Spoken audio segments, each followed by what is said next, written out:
Welcome everybody. How we doing? Welcome to the live stream. Can you hear me? If I could get confirmation on that, that would be awesome. I think you can. It looks like you can. But a thumbs up or something like that would be awesome, just to make sure. Happy Tuesday, everybody. Yes, audio is clear. Awesome. Thank you very much, guys. So yeah, welcome to the live stream. Yeah, we may have more people this week than normal, which is great. I've had a whole lot of people sign up for the challenge, which is awesome. I'm excited, as I hope you are too. Yeah, because you've decided to give this a shot, those of you who are stuck. So I want to, before we get into that, I just want to explain for those of you who are here, because a lot of you come here every week anyways, this week is not going to be a whole lot different than usual in that I'll be answering questions. Whatever questions you guys have, I will happily answer them. To make sure I see them, put QQQ in the chat along with your question, okay?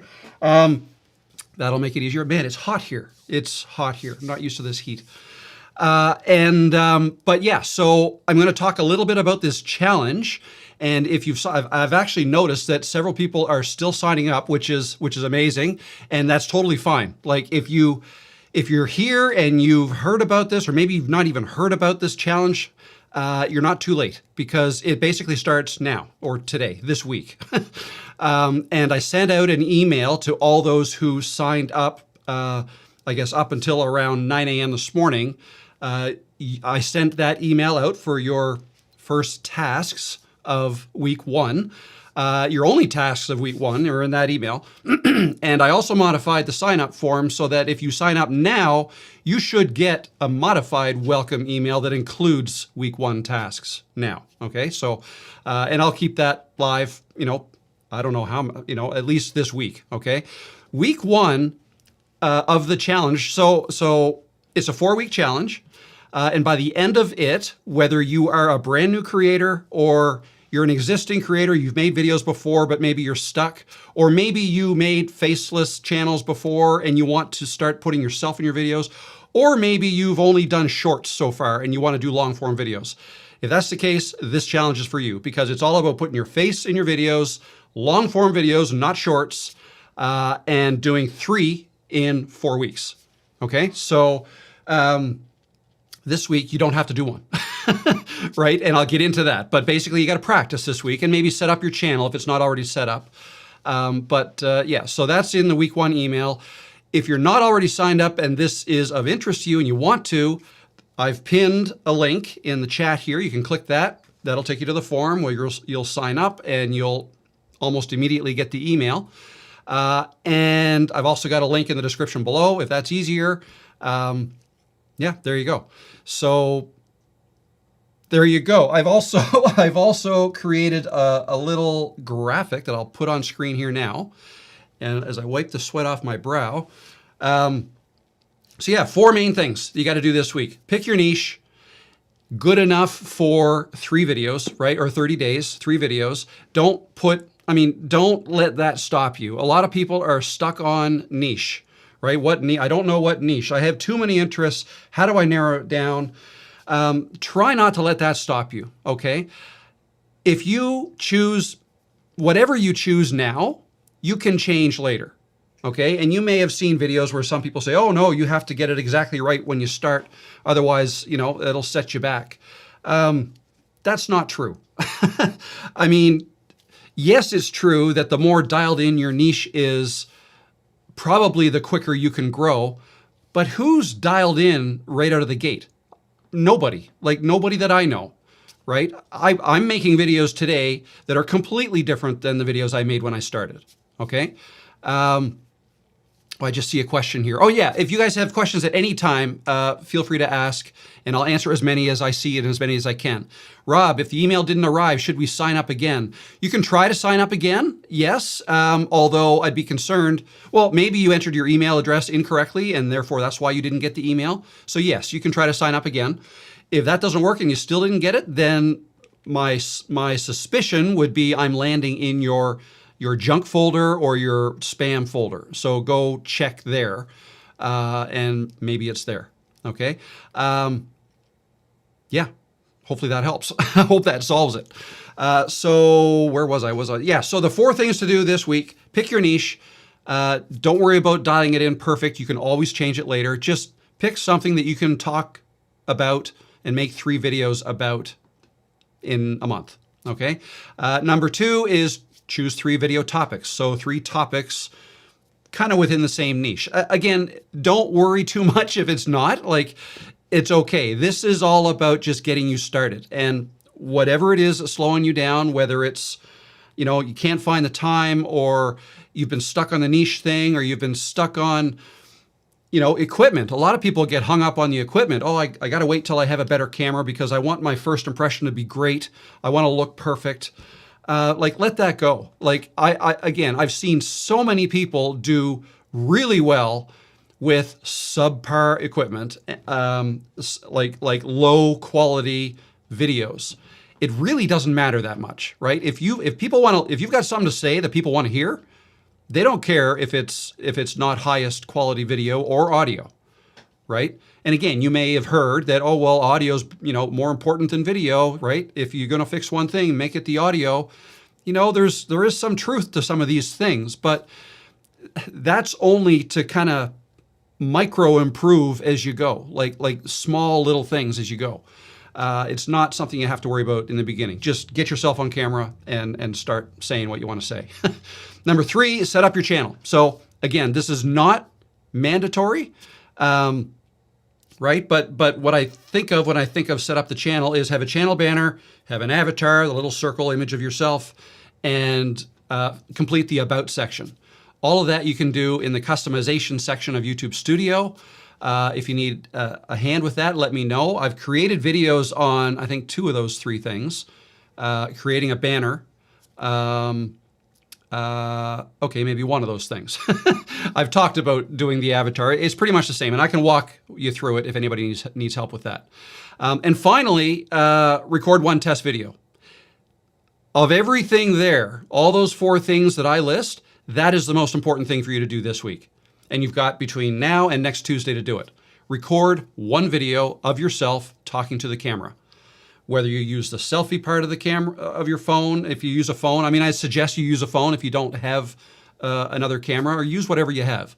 Right? Whether it's the selfie camera or the rear camera, it doesn't matter. Again, you might hear me say all the time, use the rear camera, it's better. Whatever works for you, okay? But record yourself. A test video, don't upload it, but watch it, right? Watch it back. You need to start getting used to what you look like and sound like for those of you who are tripped up by that, which a lot of people are. How long should the test video be? As long as you want. I would aim for at least a couple minutes, right? At least long enough to kind of get yourself in the groove and get you past the memorization part. Okay, does that make sense? I hadn't even thought about that, but it just kind of popped into my head. When I first started making videos, I would try to memorize 1 line at a time and deliver 1 line at a time. And I found that really hard. And I didn't know how hard it was going to be until I started to try to do it. And I ended up recording a whole bunch of little tiny segments that I'd have to edit all together. And that was hugely time consuming. So to remove this test video that I want you to do, I don't want you to edit it, right? Don't edit it. Just record yourself, start and stop when you're done. And make it at least a couple, say 2 to 3 minutes. If you want to make it 5 minutes, 10 minutes, go for it. But 2 to 3 minutes I think is probably fine. But if you get on a roll, keep going, right? Like, this is something else I find. Like, when I record myself, when I first started to record myself off the cuff, just speaking off the top of my head, I found that once I got, say, 2 or 3 minutes into it, it's almost like I kind of settled in and things got easier. Okay, the hardest part is the beginning, by far, for me. Okay, it might be different for you. But for me, the hardest part is the beginning. So if you can get past that to a point where you're just riffing, you're just talking, and people are listening, well, how do you know that? No, you don't. I'm trying to equate it to speaking to somebody in the room with you, right? Like talking to a friend or family member, and try to picture yourself doing that. Don't feel like you have to stare at the camera either. Okay, like I've been saying this a lot lately. Like when you're talking to a friend, do you usually keep eye contact going throughout the conversation? Maybe you do, but I don't. Like, if I'm walking with somebody and talking to them, we're not looking at each other in the eyes, right? So don't feel like you have to do that to the camera either. You're just sitting on the porch maybe, and you're talking, and every once in a while glance at the camera, keeping in mind that, the camera is the eyes of this friend you're talking to. Okay, so maybe that would help. So that's basically it for week one. That's all I want you to do in week one. And it's outlined in the email that you'll get, or that you have gotten. And I see a whole bunch more people have signed up. Guess how many people signed up? Any guesses? I'll let you know. But it was more than I thought would sign up. Pleasantly surprised, and not everybody can make these lives, and that's fine. Something else I want to mention: you do not have to make any of these lives if you don't want to, because it's basically email driven. I'm going to send you 2 emails a week, so Tuesday and Friday mornings, and I am also going to be doing live streams, but they're not necessary. Okay, so I'm going to continue these Tuesday live streams each of the next 4 weeks, and then the 5th week will be basically the celebration. You did it. But also I'm going to introduce 2 more live streams, and that's the next 2 Fridays. Okay, so this coming Friday, in 3 days, I'm going to have another live stream, and then next Friday. Okay, so I feel like it's those first 2 weeks where you may need the most help, or maybe you might need a little extra push.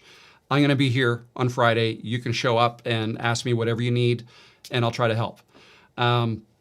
So this first week, just record yourself. The next week is when the rubber meets the road and you make your first video and upload it. Okay, so again, I'll be back on Friday next week to help with that. So there you go. What do we got? 300, 1,200, 500, 1,000. Okay, so you guys are guessing more than I thought. It's 328 people signed up for this. But 1, 2, 3, 4, 5, 6, 7, 8, 9, 10, 11, 12, 13, 14, 15. It looks like about 15 more have signed up since I went live. Now, some of those may be people signing up again if you have not received your welcome email, and that's fine. But yeah, so I'm excited. Like that's a good amount of people who are going to do this. So by the end of this, hopefully, we've got 300 and some brand new creators. All right. So cool. You guys cool with that? Awesome. 1,500. Nope, not quite that many. 2,500. Nope, 622. Who was the closest? Maybe 300. Simply Be You, 300. That was close. A little bit more than that. 368. That was also close. Very good. All right. So that said, I'll leave that graphic on the screen for you guys to see, that one right there. And let me just get into the chat to see if we have any questions. Again, if you're not doing this challenge, feel free to ask questions like always. I'm happy to answer anything that might help. And those of you who are doing the challenge, maybe questions from other people not doing it will help you too. So, all right. Miko Bells has a question. Life and style. I decided to do a long form channel. Awesome. How long should my first set of shorts to get the 50 subs for me to go live? I want this channel to be for 10 plus minutes long and lives. Okay, that was a little confusing. If you want it to be a long form channel, don't do shorts. Just don't do shorts. Maybe introduce shorts later, once you get going with your long form videos. I wouldn't worry about the shorts right off the bat. You certainly don't. Now, you also mentioned to get the 50 subs to go live. You only need 50 subscribers to go live if you're going to go live from your phone, okay? If you're going to go live from your computer, you don't need 50 subs, all right? You don't need 50 subscribers to do that. You can go with 0 if you wanted to. So that's only if you want to go live from your phone. Now, let's say you want to go live from your phone. Great, that's fine. But if you want, the thing is, if you start building a channel with subscribers who are shorts subscribers, you may find it hard to flip that over and become a long form channel if your videos aren't perfectly aligned, specifically if the people you're reaching are people who typically only watch shorts, which a good percentage of shorts viewers only watch shorts. So that's why you got to be careful with that. All right. And this is something, I mean, a lot of people have questions about this. You know, a lot of people, there are many people saying, you know, make shorts and that'll help drive traffic to your longs, right? Because you can link a short to another long form video. And that's fine. And yes, you can do that. But I would recommend you do it in the reverse. Make your long form videos first. Focus on those, because those are what's going to grow your channel the way you want it to grow. And quite honestly, you know, 1,000 views from a long is probably equal to 1 view of a short. Okay, like when people get excited about like getting 1,000 views from a short, that's not that much to get all that excited about because of the way shorts work. Like YouTube will grab it and it, like you could get 1,000 views in like 5 minutes, and then boom, it stops, it's done. You know, it's just a different delivery system than the long form videos. Okay, and I don't want to sound like I'm putting down shorts. It's not my thing. Okay. I do shorts and I watch shorts, but I only do shorts for branding reasons, like to keep my face in front of people. It's the long form videos that drive my channel by far, and these live streams, right? So keep that in mind. Back to your question, how long should my first set of shorts to get? Okay, so I think what you're asking is how long should your videos be, maybe? I want this channel to be for 10 plus minutes long and lives. Then start making videos that are 10 plus minutes long. That's what you can do. Yeah, like the reality is when you're making a video, don't try to hit a certain length of time for that video. Like just speak for as long as you need to get your point across. The whole point of that video. And that's it. That's all you should be focusing on. If it's 5 minutes, great. If it's 3 minutes, that's fantastic. If it's 25 minutes, great. Like it doesn't matter. Just don't waste people's time.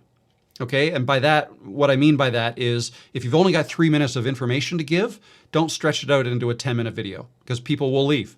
They won't like that. They won't appreciate that, and they will bail, and probably you'll get thumbs down. Like people just don't like that. Yeah. So yeah, don't focus on the length, but focus on longs if that's what you want. And you said right in your question, that's what you want. You want it to be longs and lives. So leave the shorts alone for now.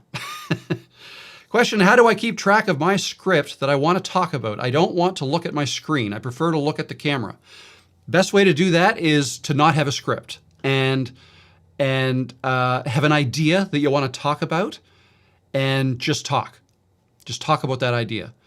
And I know that is super hard. You're probably saying to yourself, well, Rob, that's so easy for you to say. And you know, you do that in your videos all the time. You're good at it. I'm not good at it. I don't do that. And I get all that. I completely get it. And I was where you are 2 years ago, right? It was almost 2 years to the day. It was 2 years and 2 days ago that I made my first video where I did not use a script and I just talked to the camera. And it was hard. But that video did amazing. That's what people wanted. They want me to mess up. They want you to mess up and not be perfect, right? They want you to be you and to be real.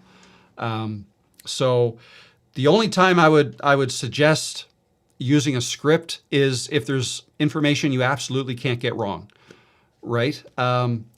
And like even then, I mean, so you gotta pay attention to what people want, and people don't necessarily want you to be 100% correct all the time. And that might sound a little strange, but see, more and more people are going to the internet to find the information that they want. They're not necessarily, how do I want to put this? It used to be that people used YouTube as a search engine, and people still do. I still do sometimes, just not as much as I used to. I tend to gravitate towards Claude or ChatGPT now because it's a better search engine. It's better at finding the stuff than I am, right? I just have to be good at asking the right question. And you know, before YouTube, it was Google was the search engine. But see, more and more AI is kind of taking over that space. So if you're only going to regurgitate information, like how to, step by step, this is how you do something, or these are the thing, right? Like if you're just passing information along, which you could do with a faceless channel, people who make videos like that, I feel like they're in a little bit of danger in that they're replaceable by AI. Okay?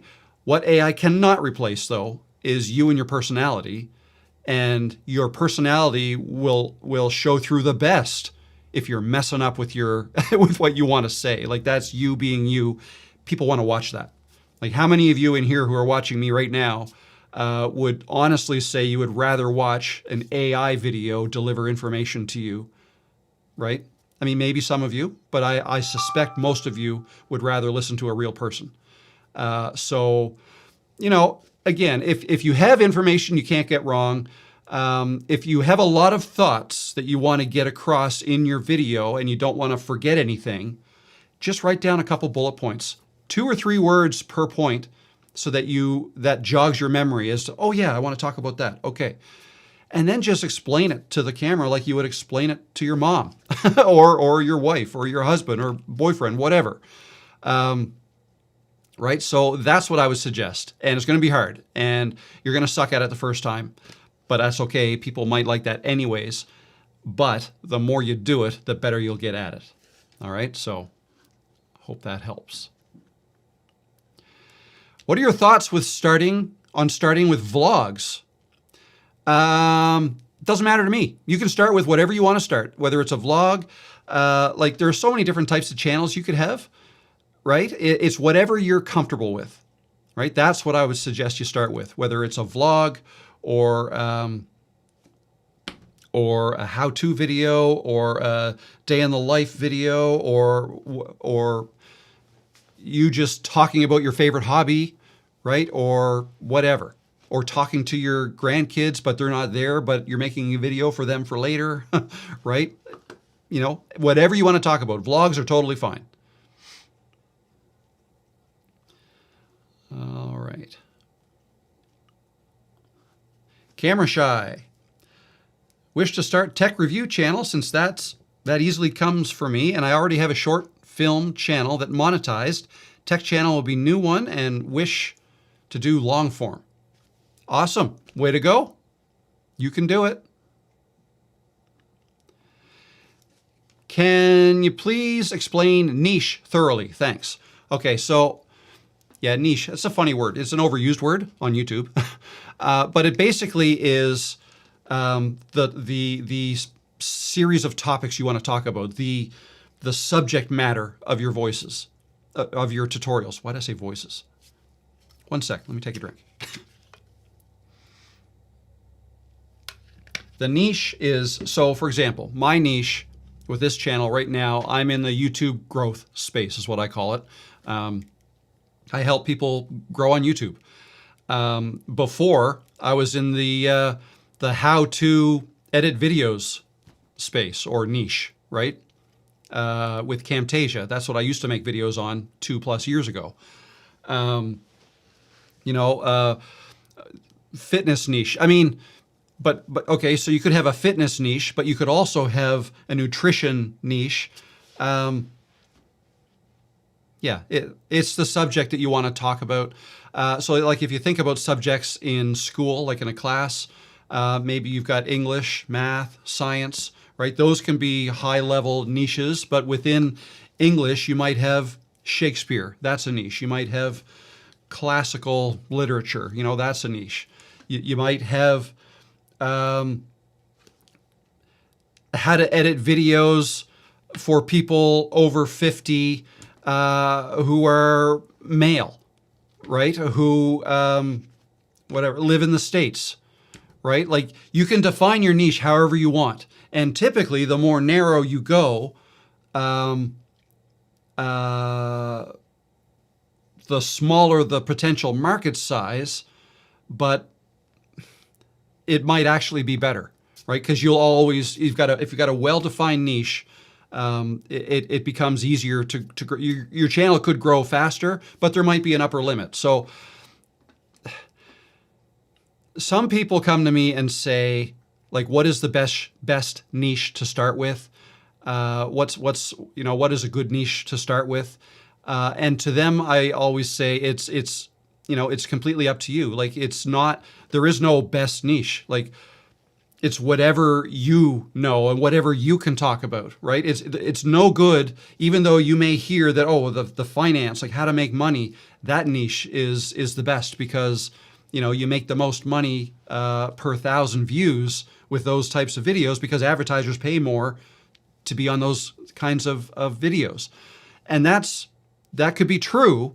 However, there's no point in creating videos in that niche if that's not a niche you know very well. Okay? The best niche for you is something that you are passionate about, that you know very well, and that you can talk about freely for a long time. So that's my best advice. And if you do it well, you can grow any niche on YouTube. So there you go. Another word for niche, some people like to just say audience, right? Your audience is your niche, right? So, instead of framing it like, okay, all my videos have to be in the same niche, a better way to say it would be all my videos have to be enjoyed by the same group of people or the same type of people, a group of people with a certain set of interests, right? So, like maybe your niche is, I don't know, soccer, football, right? The World Cup's going on right now.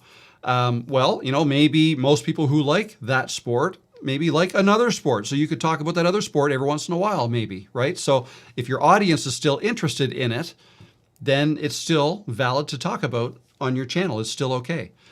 But again, all this talk about niche, it can be confusing to people. And although important, it's not the most important thing when you're starting your channel. The most important thing is just to get yourself on camera and start making videos. Your niche will find itself as you go along, okay? Like it did for me, right? You keep doing this, and if you're enjoying it, you'll try other things that you enjoy, make videos about things you enjoy, right? Like in my case, I was making how to edit YouTube videos, or how to edit videos, right? Teaching people how to use a certain piece of software. And, that was what I was doing on YouTube, right? So one of my interests was YouTube because I was, right? So I made videos on YouTube and that did well. I ended up pivoting to pretty much only that. And since then, I could argue that maybe my niche has kind of evolved even further since then. Like it's not just how to do YouTube, really. I tend to make videos that tend to be more, I don't know, motivational, like trying to help people get over their fears. I have lately been talking more about AI and how to use it and how not to use it, things like that. I haven't gotten that into it, but I plan on doing more of that. Right? So I haven't done as much of the how to do specific things in YouTube as I have before. How to set up a YouTube channel, right? Like those don't tend to do as well for me, although, I do them sometimes. So again, your niche can change. So don't let that stop you from starting. So sorry, that was a long-winded answer. How do I get my content to the right audience? I'm mainly doing shorts. Some get 1,000 views, some get 15. I can't figure out this algorithm. Yeah, and I'll be perfectly honest with you. I don't get the shorts algorithm myself either, so I don't focus on it. So I can't really help you too much with the shorts thing, but I can answer your question in general. Which probably applies to shorts too. And that is, how do I get my content to the right audience? You make sure that all of your content is targeted to that same audience. Like, don't take your eye off them. Like, every piece of content you make should be enjoyed by that same group of people, right? So listen to your audience, right? If you're, you can even ask your audience, what else would you like to see from me? And as long as you just keep making the content, there's nothing else you have to do. Let YouTube do it for you, right? As long as your content is for a certain group of people, and it always is, YouTube will get, the more videos you make, YouTube will get better and better and better at getting them in front of the right people and more of the right people. And that's how growth happens. The moment you then switch and start talking about something else, that'll start to reset and it'll start to confuse YouTube, right? Not that you shouldn't do it if you want to, but if you're bouncing all over the place all the time, then it's going to be awfully hard to grow. So Just stay on topic and keep making videos. Don't promote them. Just let YouTube find your audience for you. And the more videos you make, that's more data for YouTube to understand who you are and who you're trying to reach. Is it possible to publish for the next few weeks a few videos that are just for our group? Would I make them unlisted or private? I mean, you could. Technically, you can post an unlisted video and share the link in Creators Cove, right? In the community, you could do that. I don't know how that would really benefit, though. I don't think. What am I trying to say? I don't know that you would benefit from that. Like, just this whole thing is about like making videos and getting them on YouTube. Like that's the whole challenge. Make 3 videos within this month. If you want to make more, great. That's totally fine. But by the end of this, I'd love it if everybody here said, yes, I made 3 videos in 3 weeks, and now I feel some momentum, so I'm going to be able to keep this ball rolling. So that's kind of the whole point of it. Okay, I answered that one. Will you actually be watching our later videos we post here in group or on our channel? Post your videos on your channel.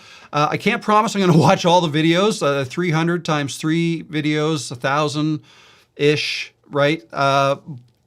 It's like I'm not grading you on any of this. This is not me requiring you to do homework and I'm going to grade it and then send it back. It's not really like that. It's more you're doing this on your own. I'm providing the framework to make it easier for you to do that, and I'm making myself available for questions should they come up. If you have the best thing to do if you want feedback on your video is to post it in like your YouTube link once it's posted on YouTube. Like, don't do it before. So that to me is almost like circumventing the whole thing. Like make your video, you're on camera, post it on YouTube, not unlisted, public, and share the link in Creators Cove if you want feedback from the group, and you'll get people giving you great feedback. If you guys haven't been in Creators Cove yet, it's awesome. It's a community I've had going for close to 2 years now. There hasn't been a ton of activity lately, but admittedly, I haven't been in there that much up until the last week or so. So this is kind of reviving that a little bit, and I'm loving all of the energy in there. It's awesome, very supportive group. So that would be my suggestion, is to post it in there if you want, and if you want feedback from somebody, and you'll get feedback, and it may be from me, but I can't promise I'm going to watch all of the videos. Hey, Jason, obviously this is not my first video, but I haven't made a video in 3 months. Almost called it quits, creatively stuck. Is a regular video for my channel okay for the first video? Yes, absolutely. So I wanted to be clear that this challenge be not just for beginners, but for everybody. And that's when I started, brainstorming what to do here. I love the idea of a challenge. Okay, and I initially thought, some people do these 30 videos in 30 days challenge, but I don't do that, and I don't necessarily think it's a good thing for a channel to do that, unless you're talking about shorts, right? But I do think posting a single video every day for many days is great for habit forming and getting used to making videos, right? Like nothing will get you better at making videos than making a whole bunch of them and doing it for a long period of time. So in that respect, it's a good exercise to go through. But I kind of decided, you know what? Like, I don't typically tell people they need to be posting 1 video a day. So that's not the answer. So I just thought, you know what? Like one a week is what I kind of consider, like, if you want to be a YouTuber, you need to be posting once a week, right? That's, obviously there are exceptions to the rule. Some people are more successful with less videos, and some people post more than that but are not successful. Like, there's always exceptions to the rule, but generally speaking, if you can get in a groove and do it once a week, that's awesome. So came up with this challenge, like 1 video a week, but give you a week head start, right? So 3 videos in weeks 2, 3, and 4. So, but that wasn't your question. What was so yeah, you almost called it quits. Yeah, I don't want this challenge just to be for beginners. I want it to also be for people who have been making videos and perhaps feel stuck. And that is exactly you, Jason. So if you're feeling stuck, I'm hoping that this is giving you, oh, there's the camera up there, giving you a little push. Like get back at it. I know you want to do it because you're here. So do it. Get out of your own way and do it. And yes, it can be on your existing channel. Don't worry about making your videos perfect. The whole editing thing, just make 3 videos. Commit to making 3 videos.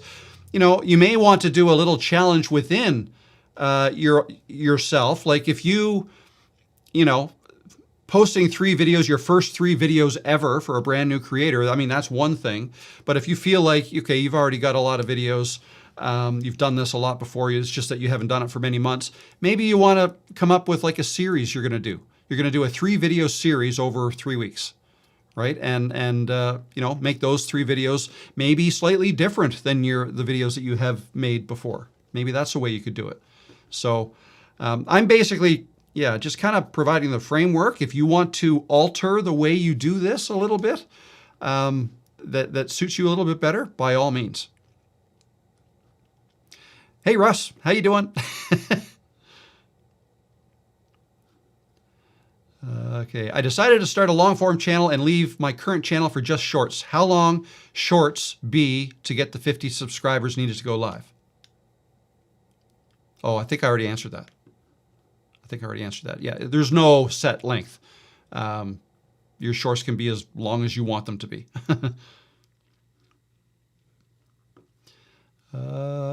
I have previously scheduled meeting. Will next week be posted on your YouTube? Okay, so the way this challenge works is driven by email. Okay, so yeah, you don't have to attend this live next week or any of the lives. This is just extra support where I'm going to answer questions, and you can watch this on the replay if you want. But again, it's not necessary. It's not mandatory. But as long as you sign up and you're getting my emails, then yeah, you'll get week 2 in your inbox probably Tuesday morning. I think today's went out at 9:30 Eastern time. So around that same time next week, it'll go out. But I'm also going to post on Fridays. So it's at least the next 2 Fridays before the live stream. So I'll remind people, if you're around, you can join the live on Friday. And just some encouraging tips is all the Fridays ones are meant to be. Hey, Daphne, how do you pace yourself in recording test videos so you make sense talking? I forget or say things backwards. Silly. Yeah, you know, I mean, it's probably different for everyone. Just think about the way you talk to friends and family, I guess. That's the way. I usually fall back to that when I'm trying to describe how I make it work for me. You know, I might. You know, I don't necessarily think about friends and family now when I look at the camera lens, just because I've been doing this for 2 years fairly regularly now, and I'm used to it. But, you know, yeah, I don't really know how to answer your question. So you make sense talking. How do you pace yourself? Well, okay, well, here, funny story that maybe this will help. So I think this might have happened in the last video I made, or the second last one I made when I was outside. Sometimes I get talking, even here in these live streams, sometimes I'll almost get amped up a little bit, like almost excited about what I'm talking about, and I start talking too fast.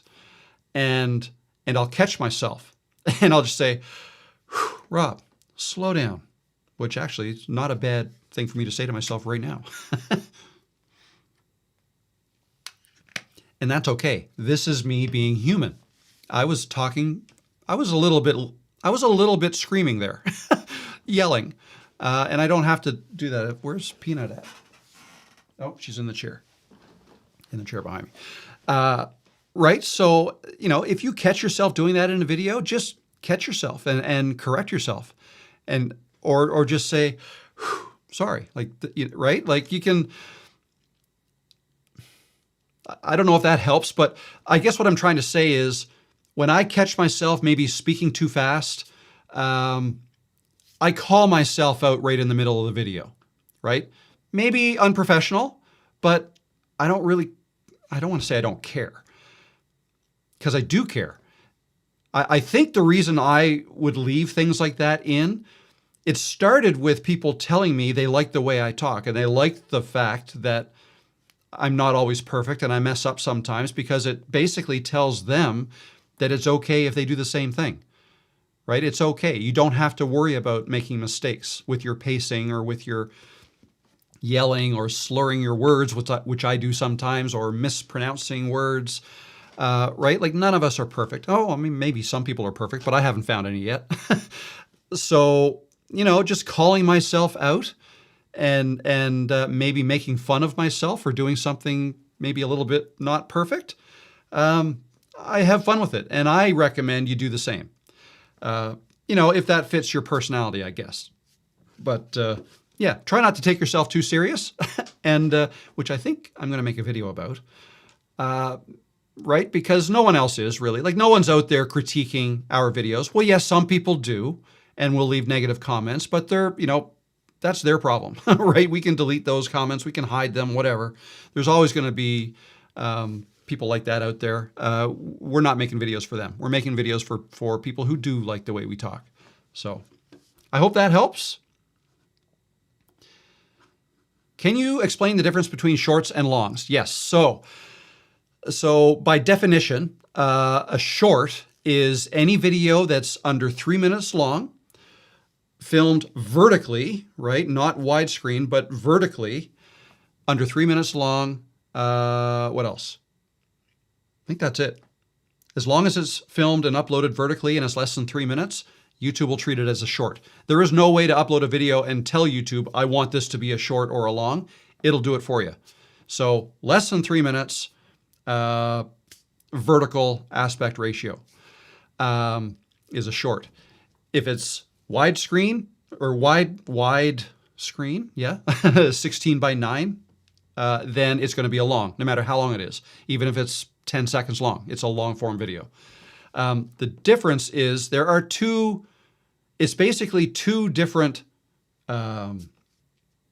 platforms. The YouTube regular platform is long form videos, but YouTube a few years ago, or several years ago now, I can't remember when, created the Shorts platform, basically in response to TikTok, to compete with all of the viewers TikTok was gaining, right? And Instagram does it now as well. And I forget who, in what order, but anyway, TikTok was the one, I think, that basically spurred the other companies on to, hey, we need to do the short form stuff because, TikTok's doing great with them. So TikToks, Shorts, Facebook Reels, or Instagram Reels. Facebook owns Instagram, and you can do Reels in either platform. So yeah, so that's the difference. Now we can talk about audiences, right? There's a lot of people who only watch Shorts or TikToks or Instagram Reels or Facebook Reels, right? They're just on their phones all the time and they scroll, right? And they're going through this short form content. It's popular, especially among younger generations now. So yeah, if you want to make content for that platform, great. That's how you can do it. A lot of people who want to do YouTube think that, oh, you know what, I want to do YouTube, but and I want a long form channel, but I'm going to start with Shorts because I think that's easier, and I'm just going to do that to get my channel going. I don't love that strategy because, like I've said before, you could be growing a short form audience, right? There's a lot of people that watch short form content that never watch long form videos. So you could be, growing your audience of people who are never going to watch long form videos, no matter how many you produce. So that's why I consider them different. If you want a long form channel and you want to be successful with long form videos, which is where you can make the most money, by the way, if that's what one of your drivers is, start off with longs. If you think they're easier, they're not. Why is a short easier? Because they're shorter? Well, make a long form video, but short, like shorter. Widescreen, just turn your phone this way and only make a 30-second video if you want, right? That'll be a long form video.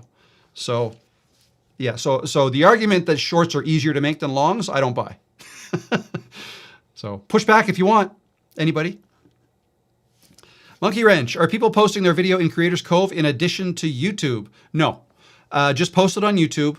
If you want feedback from the community in Creators Cove, then you can post a link there, like just a YouTube link in Creators Cove. But generally, think of Creators Cove as the place to go for support, right? Maybe you want some feedback, so you can post a link. Maybe you just want to talk about your experience when you recorded your video. What went well, what did not go well, and share your experience. Other people will benefit from that. And you will benefit by reading through other people's experiences, right? What are some of the hurdles people had to get over before they were able to do this, right?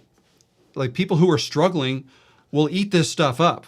So that's why I encourage you guys to go to Creators Cove and to talk about your experience with this and how's it going and what's still holding you back. Like what is that one thing that's holding you back? You will have people be helpful and help you in there. I want to say I've responded to every comment so far in Creators Cove in this new room that I created for this challenge. Maybe I missed a couple. I hope not, but I'm trying. So far, I feel like I've been able to keep up, and I will continue to do that as much as I can. But if I don't respond, I'm sure other people will. Okay, so yeah, that's that. Hey Rob, the Aging Runner. I know my niche and have published a few YouTube videos, but still need this challenge because I'm not yet convinced I can successfully go live. Recommended starting point for this challenge. Let's see. Well, here's what you could do. If you want to go live, if that's the thing that you want to get to, then how about this? Plan your live for the end of this challenge, okay? Maybe week 4. Like you can modify this challenge if you want for yourself. So maybe week 4, instead of doing, let's see. Oh, I just got a notification on my watch. Apparently, it's 2-2 in the World Cup game right now. Was it Messi just scored? Anyway, sorry, I'm a sports fan, and I don't have a TV on in here anywhere. So yeah, maybe make the week 4, instead of posting like a third video, make that the time you go live. And maybe, so for you, weeks 2 and 3, which are supposed to be videos 1 and 2, make those videos on your channel, but advertise your live. Like the fact, like come up with a plan for that live for, what's the date? Not August 4th, but like July 27th, I want to say it is. Tuesday, July 28th. Is that right? Challenge week 4, July 28th.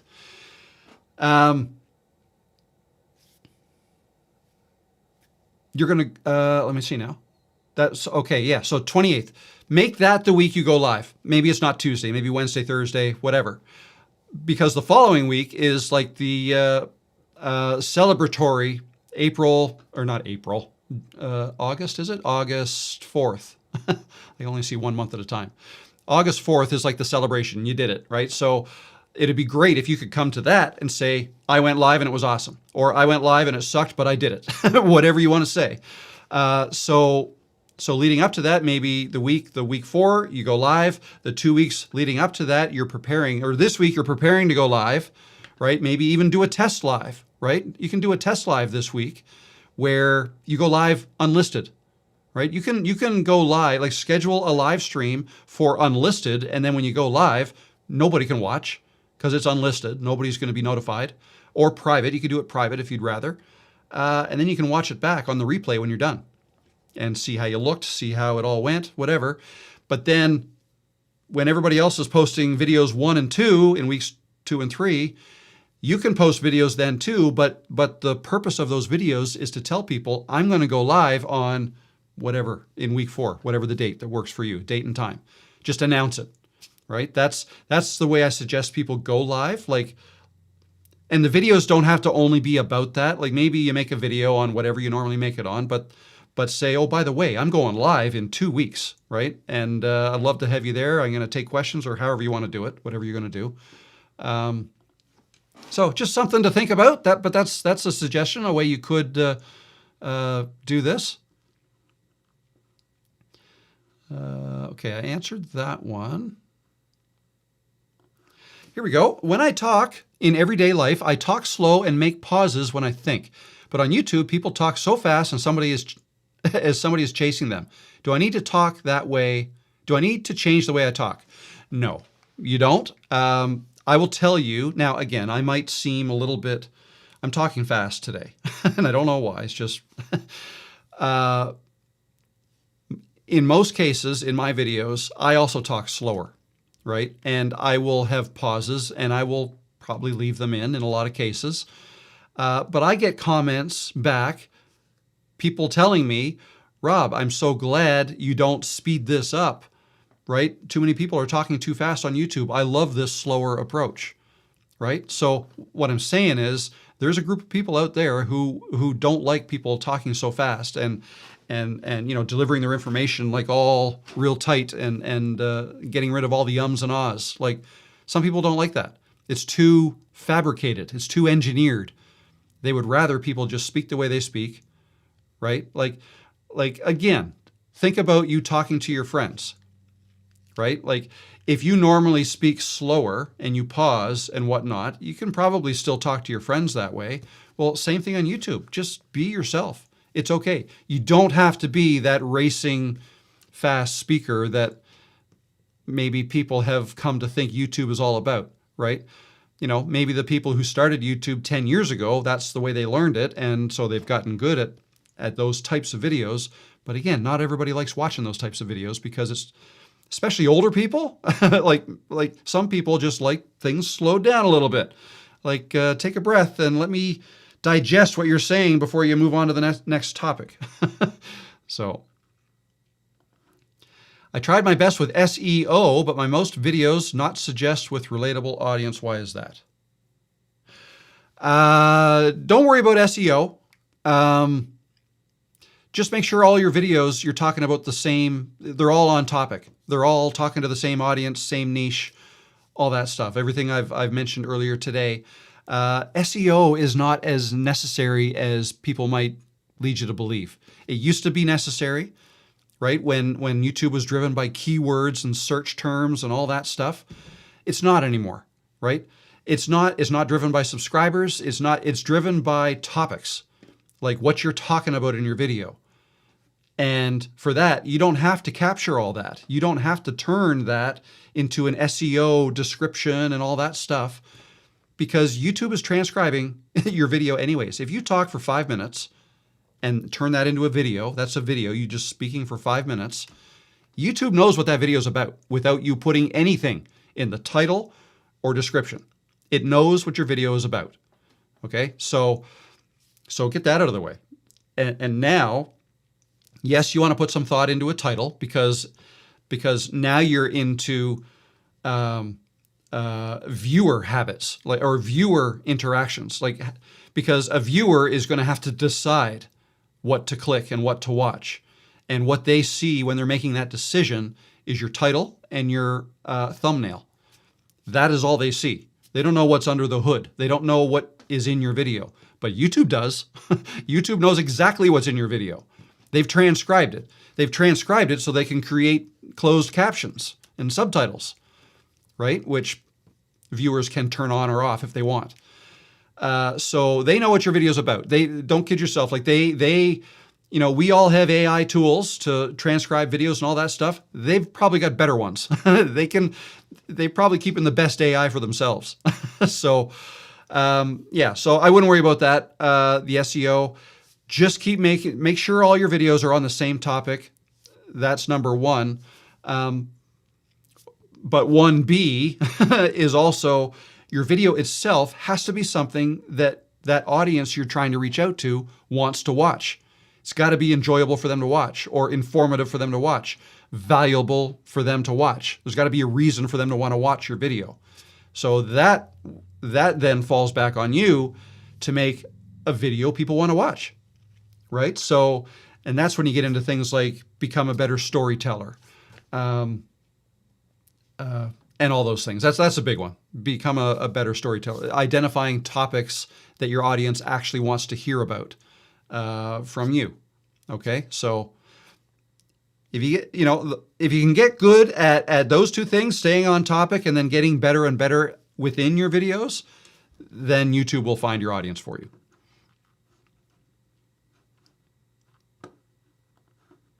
Thank you for the challenge, setting up my channel banner on Canva, but when I got to the end of the free access, it asked me to purchase or I could not save the banner. Maybe you really? Okay. So Canva has a free version and a paid version called Canva Pro. As far as so depending on what you put in your banner, you may have used some things that are not free. Okay, so like when you get into Canva, there's a little crown in the corner of all of the assets, like images or graphics or whatever that you're adding into your image that you're building. If there's that little crown there, that means you have to pay for that thing, okay? Or it's a pro feature. So just make sure you don't use any pro features, and then you should be fine. So yeah, you may have to go back and look at how you've built your banner. What things have you put in there? Like text is free. Shapes, like general shapes, are free. This is probably worth taking a quick look at. If I can show you here, if I can. So if I share my screen, let me get rid of that for a second.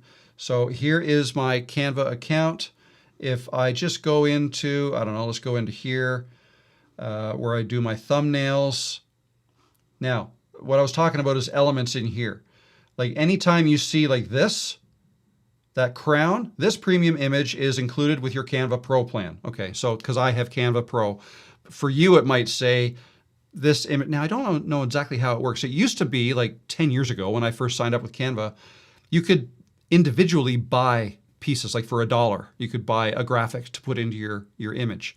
I don't know if they still do that now or not. But you basically don't want to use anything that's got a crown on it. So like if I go elements, shapes, if I want to use a shape recently used, so basic shapes, see all, these are all the shapes and they look like, yeah, none of them they're all free. Maybe all the shapes are free, I'm not even sure. But there's definitely some things in the elements that are not free. So graphics. Okay, featured graphics, see all the featured ones. So these are all not free. World Cup, okay, so that's going on now. So gradients. So yeah, so a lot of the stuff may be that you have to pay for them. So I don't usually run into that issue, but two main things that I will do. Is it two things? Yeah, two things that I do a lot with Canva that require me to have Pro are, number one, what was it? Remove the background. Okay, so in this one, see that? See, I actually did remove the background of this image. Like if and I did that because I wanted to brighten up, and I hardly made any changes to it at all, but my face here is a little brighter than it is here. So I wanted to brighten up my face without brightening up the whole background. Okay, so to do that, you make a copy of the image, you remove the background of that image, which is up here, BG remover. See again, it's got that crown, so it's not in the free version. And it allowed me to then make changes to this, only this, right? So that's number one. Number two is if I want to export this and download it, let me go here. Let's say I wanted to just download that one there. This one right here, transparent background. Sometimes I use transparent background, which is similar to remove a background, but not. Like for the graphic today, this little graphic here that I made that I'm able to bring on screen. Notice how there's a gray background to it that is see-through. That's because what that is it's a rectangle shape, black color, but 50% opacity, transparent, okay? You can do that with Canva Pro. So you can't do that with the free version. So those are the two main things, and I can actually show you that graphic that I did is right here. This is the graphic here. I just built it here. And this image, it's black, and it's 50% transparent. Right? That's all I did. So I made it 50% transparent. Then I save it, with the transparent background selected, and then I can bring it into my Ecamm Live and show it. Show it like that. Alrighty. Okay, let's see now. Okay, I answered that. Let's see where I am. How are we doing for time? We're good. I'm going to be here till 4 o'clock, so I got another 55 minutes or so. If you guys have any questions, I'll try to get through all of them today. Nanny Squares, I will be more narrative with history and banter and teach life skills in a non-tutorial way. Fold in the cheese, but not in the kitchen. Very good. Awesome. So yeah, that was from Schitt's Creek, right? I love that. I love that show. Very good, Nanny. Good luck with it. Question. I have a 10K tech channel and a new documentary channel. 2 channels. Awesome. The niches are totally different. Should I promote the new channel to my tech audience, or is that a bad idea? What would you do? I would not promote it. If there are 2 different audiences, there is no benefit. In fact, it could hurt if you promote it. Or if you let one channel know about the other. That's not going to help you at all. The new channel or each channel has a completely different audience. If one person asks, "Oh, I hear you have another channel. What is it?" You can let them know, but I would try to let them know privately, in an email or something, as opposed to announcing it on your channel. Okay, 2 totally different audiences, so it's not going to benefit. What about the video that the channel is about? So what I think you're asking is, can you make a video, like an introduction video to tell people what your channel is going to be about? Yeah, absolutely. You could do that. 100%. Whatever gets you making videos. Over half of my 835 subs are from one single video. I don't want to be a Blackstone channel, so how do I branch out but keep them happy? You have to think of them. You have to, that might be hard. You made a video, everybody loved it, but you don't want to make any more videos on that thing. So that is a conundrum. The best advice I could give you is think about who your audience is, right? So you say half of them watched that video. Okay, well, look at that video. What is it about that video that they loved, right? That's what you have to do. If you want to make them happy, what's going to make them happy, right? Try to answer that question and then make videos that you think will make them happy. But what I think I'm hearing you say is you don't want to necessarily make them happy. You don't want to make any more videos like that. So yeah, it's a fine line, right? It's a hard one. You got to enjoy what you do, right? It might be at the expense of making them happy. Maybe do a video that they would like every so often, right? To kind of keep them around maybe, but then, that might just be prolonging the inevitable. If that's not the audience you want to reach, then honestly, just lay all the cards on the table here. If those, so half, right? So if those 415 or so subscribers are not your target audience and that's not who you want to be making videos for, then forget them. Don't worry about it. Just change your niche and start making videos for the people you do want to reach. And sure, it may take some time and eventually you will lose all those subscribers, but you'll be gaining the ones that you really want. Okay, so that's what you have to figure out. And I can't really tell you, exactly how to do or which way to go there. You have to weigh the pros and cons. Do I want to keep growing my channel as fast as I probably could if I keep going down this road, or I don't necessarily like that road, so should I go down this road that I'll probably enjoy more, but might take longer to build my channel, right? Only you can answer that, which way to go. If I want to grow my channel, but I can barely put out one video a month at best, would you consider that as not showing up? And does YouTube favor channels that put out more content than others? It's not that YouTube favors it, it's that viewers typically favor that. Okay, you have to put yourself in the minds of a viewer, right? If you watch a video from somebody and you really like it, and you want to subscribe because you want to see what they have to make what they're going to make next, and you don't see anything for a month, that might be too much time for some. They will be too much time for some, and they will have moved. That's a whole month that somebody has to watch YouTube that's not you. They're watching other stuff. So eventually when you finally come out with another video, they may or may not be notified of even if they subscribed, they may or may not be notified of your new video because they may have moved on to other creators that they watch more regularly, right? So that's what you have to think about. I'm not trying to tell you that, oh no, you have to make one video every week and, at risk of burning yourself out. Don't do that. Like, only do what you can do. But maybe another way to think about it is maybe there's a way you can make videos once a week or once every other week if you maybe get more efficient at making them. Maybe you don't have to do as much editing. Maybe you can make videos shorter. Maybe you could get quicker at, I don't know, the whole filming process, right?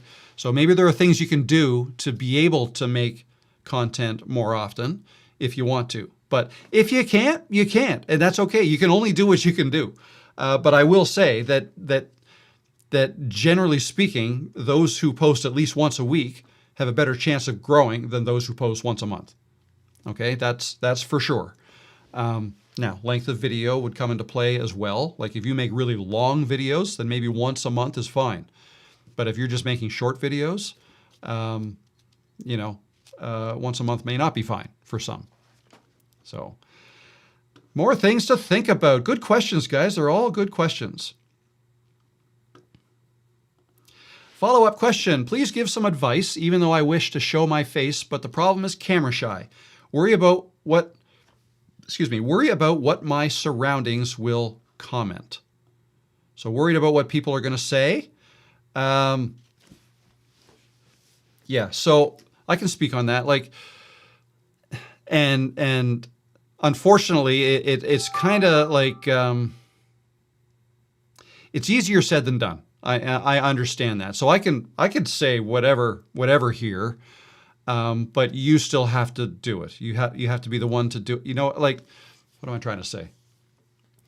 I can give you some tips. Like, number one, it doesn't matter what other people think. Well, some people might tell me, well, that's easy for you to say. I care what other people think. Well, you have to care a little less what other people think when you're making YouTube videos. You have to understand that you're making videos for strangers for the most part. Maybe some people may see you, but generally speaking, it's usually strangers. So, who cares? Who cares what strangers think? It'd be great, and it's likely if you grow a channel with people who do like the way you sound and talk and look and all that stuff, and they like your content. Those who don't like you are not going to subscribe, and they won't be back. If people who don't like what you're putting out there keep coming back to tell you they don't like it, they got a problem. And I'd even argue that they probably do like it. Why would they keep coming back, right? Just to upset you, right? Who does that? We don't have to fix people like that. If they start getting under our skin, we can delete their comments. That's the easiest thing. Just delete the comment, because people like that typically don't come back. So that's usually end of story. Delete, gone, forget it. It doesn't matter. Focus on those who do like your content. If they do keep coming back, or if the comment is so outrageous or just awful, you can basically ban them from your channel. It's called hide. The feature is called hide.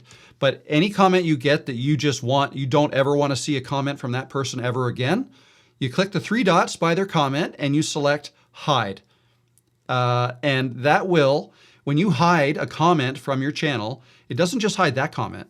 It hides every comment that person has ever made on your channel or ever will make on your channel. Okay? Any video on your channel. If anybody else had responded to that comment, any comment from that person, they're all gone too. It's like they never happened. You will never see their comments again. And you'll never see, like, all of them will disappear for you and for everybody else. But that commenter, it's not hidden from them. Like, they own the comment, or not, well, I mean, they made the comment. They can still go on your channel and see, oh, hey, my comment's still there. How come nobody's responding to it? Nobody else sees it. That's why. Not even you, the owner of the channel. So that is your right. You own your channel, basically. I mean, it's YouTube's servers, but it's your space. You've created your space. It's your safe space. Think of it that way.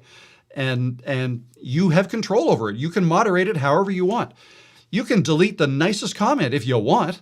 I wouldn't suggest that. I would, in fact, suggest that you respond to pretty much all comments, unless they're negative comments you're going to delete. I'd respond to all comments if you can. That engagement is great for your channel's growth or that video's success. Engagement. The algorithm loves that.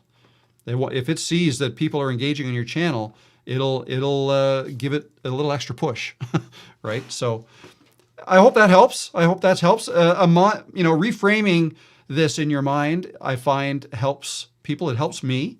And I will say too that when I first started getting negative comments, it took me back a little bit. It set me back. It's like, whoa, why? What? Really? And sat with me for a bit until I realized it's like, okay, that doesn't matter. Like, here, think of it this way. Don't give people like that the power to derail your dreams. All right? Think about it that way. You got dreams. You want to do this YouTube thing. Don't let any naysayers derail your train, right? Keep going. Do your thing. They don't matter. They're probably jealous anyways. You're doing something that they wish they could do. They can't. More often than not, you go to somebody's channel that comments like that, and they don't have any videos on their channel, right? Because they're not creators. There's something going on. There's something wrong with them, their life, whatever. And I'm not saying that in a mean way. I'm just saying that to maybe make you feel a little bit better, and not to waste any time thinking about what's going on with them. It's not our job to fix people who have problems and feel the need to cut people up in their comments. And now, one of the last thing I'll say about this, some people say, well, giving constructive criticism is not a bad thing. I should be able to do that.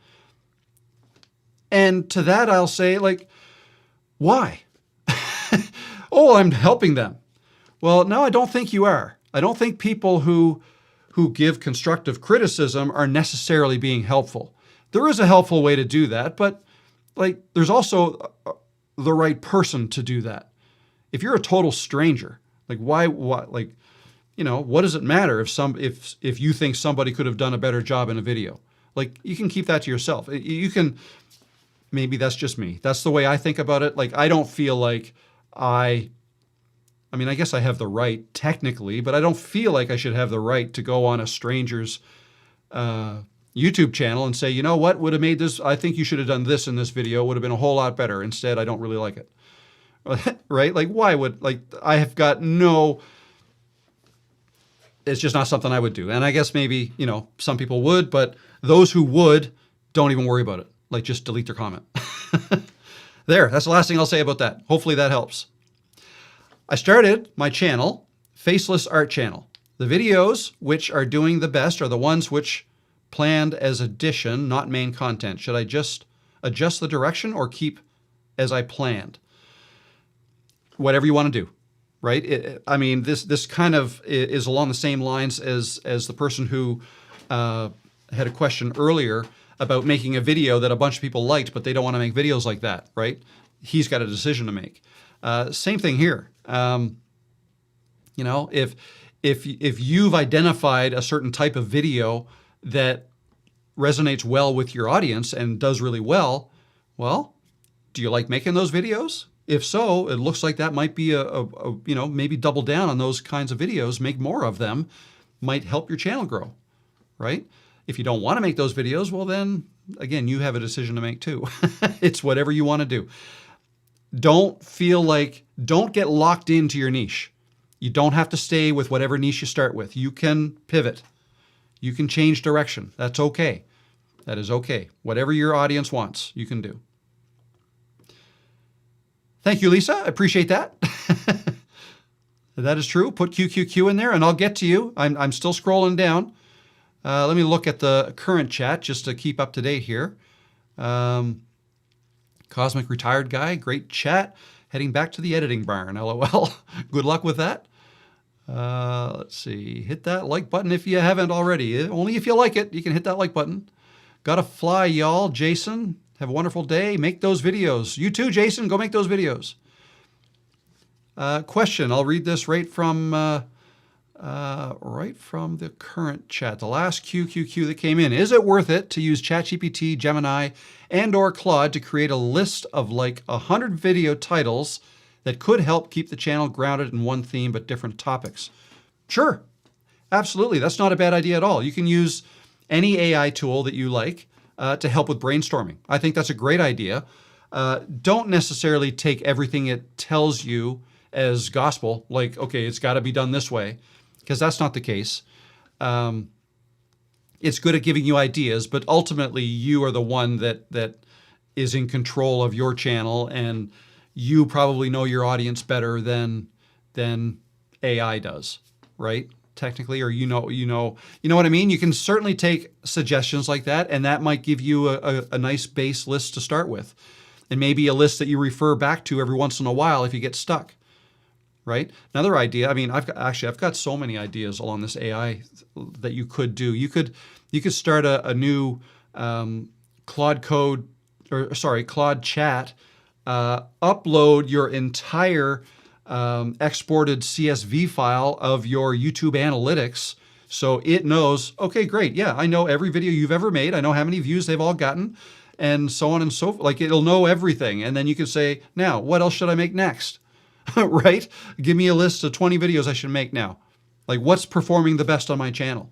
You can start asking it questions like that, and you'd be amazed at what you might get out of that. Now, is that better than what you could come up with yourself?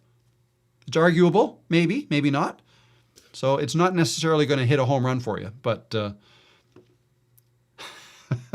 it'll put the bat in your hand. How's that? That one made me laugh. I like that. It's not going to hit a home run for you, but it'll put the bat in your hand. You still have to swing. Grandma's kitchen sink. Do you feel tags are as important as hashtags? So I don't use hashtags at all, and tags, I haven't used tags in a few months now, I don't think. Maybe once or twice I have, but for the most part, I don't use tags at all anymore. Because again, that's all part of SEO that I don't think matters as much now. Yeah, the field is still there, the tags field that you can enter tags. But who, it's always been there, so they haven't removed it. Because it's there, yeah, there was actually a solid year or two that I would, copy and paste whatever ChatGPT told me to put in there for tags, because it knows what my video's about, because I was brainstorming title ideas with it. And I would just put them in like that. It would be 30 seconds for me to copy paste video tags. But I haven't done it in months, so no, I don't think they're important. Do you use AI to generate your time codes, section, title, and paragraph summary of each section on the description page? Sometimes. So I've done it with these live streams before, and yeah, the way I would do it is, like, let's say I had a 3-hour live stream. I would wait the 12 hours or however long it takes before YouTube has the transcript completed, and then I would copy it and I would paste it into ChatGPT, and I would ask it to identify, suitable chapters and give me the time codes. So, and it would, and then I would paste it in. So I've done that before. I don't think I did it last week or even the last couple of weeks.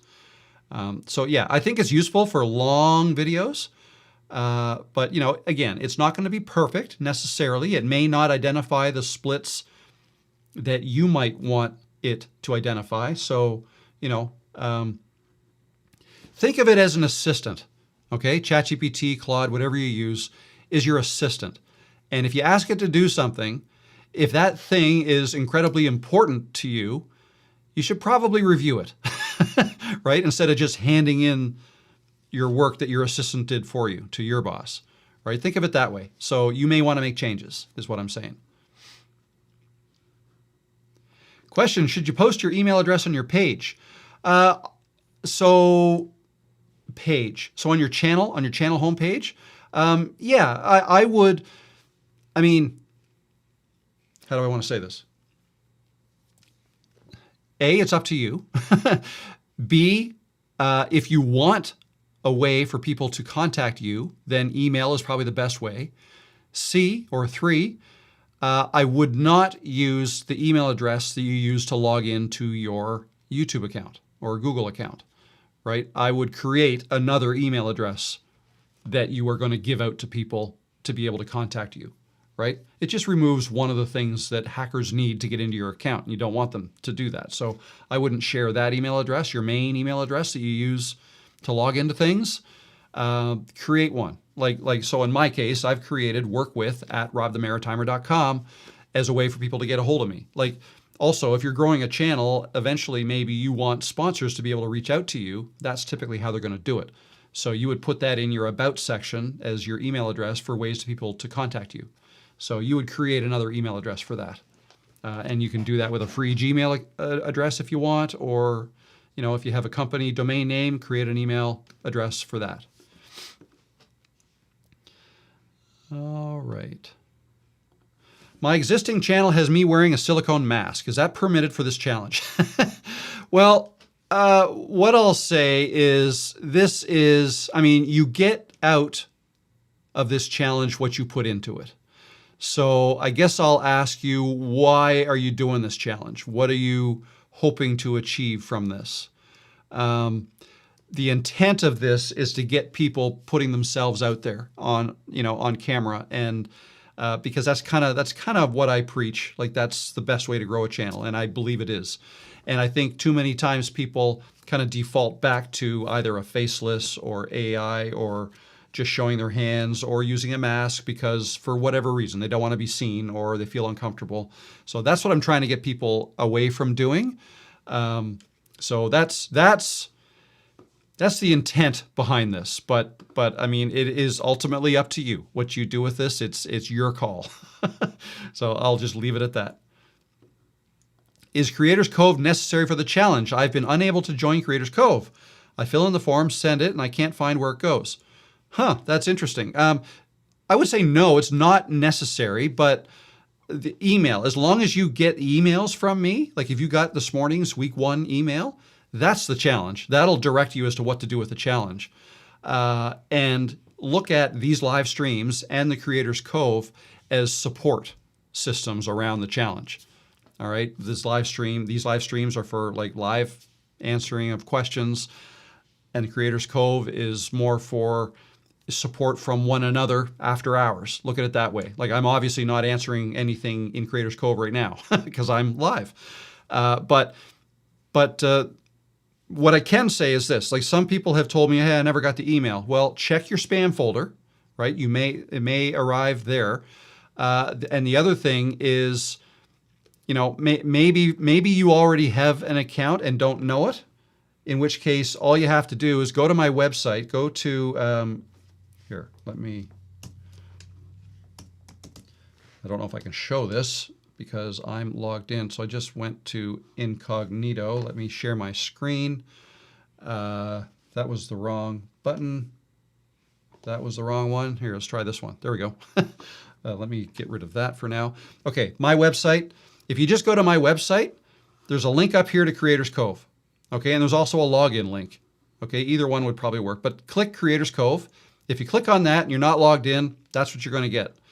If you don't think you have a password or you never received a password, then just click Forgot Password. Enter your email address, send recovery info. You should get an email. As long as you entered your email correctly, you should get it with your password. And if you still don't get that, then there's an email issue somewhere, whether I'm getting caught in your spam folder or trash somehow, I don't know. But use an email address works, and that maybe you could check the trash or the spam folder. But no, to answer your question, you do not need to go to Creators Cove, but I think it would be helpful. Get a lot of encouragement over there. Question, I like the idea of this challenge as a 3-video series because it helps focus me, but if I veer away from that niche after this challenge, will it matter with views? No. Nope, that's totally fine. Again, especially if you're just starting your channel or just kind of restarting a channel, like the views you get in the early days don't matter. They really don't matter. Like I could probably, so what do I have? Like 300 videos on my channel. My first 150 videos probably aren't moving the needle at all. Maybe the odd view here and there from new people who find my videos through my new videos, go back into my catalog and watch some of the old videos, right? Other than that, they're not doing anything. And the views they got way back then don't matter. They don't matter at all. I got an email from YouTube about losing my verification and that I have to reapply for verification. Is this necessary? Verification, you lose it? I've never heard of that. Losing your so verification, I've heard of losing monetization.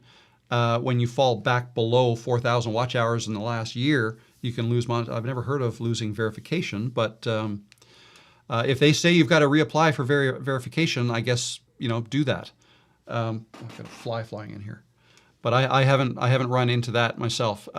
Verification is basically verifying that you are who you say you are, and you can confirm your channel with your phone. I believe that's what it is. Like you have to enter your phone number or cell phone number and verify it that way that you are who you say you are. Maybe you have to, I don't honestly remember what's involved in verifying yourself. I don't remember if I had to upload my driver's license or like a photo ID. For some things you have to do that. I don't think I had to for YouTube. But anyways, maybe what I've said answers your question. I have horrible teeth and I'm overweight. If I start with a 2-minute face walking to my crafting station with talking and then go to my desk that shows overhead and talking and telling tales. Yeah, so not really a question in there, but let me just address what let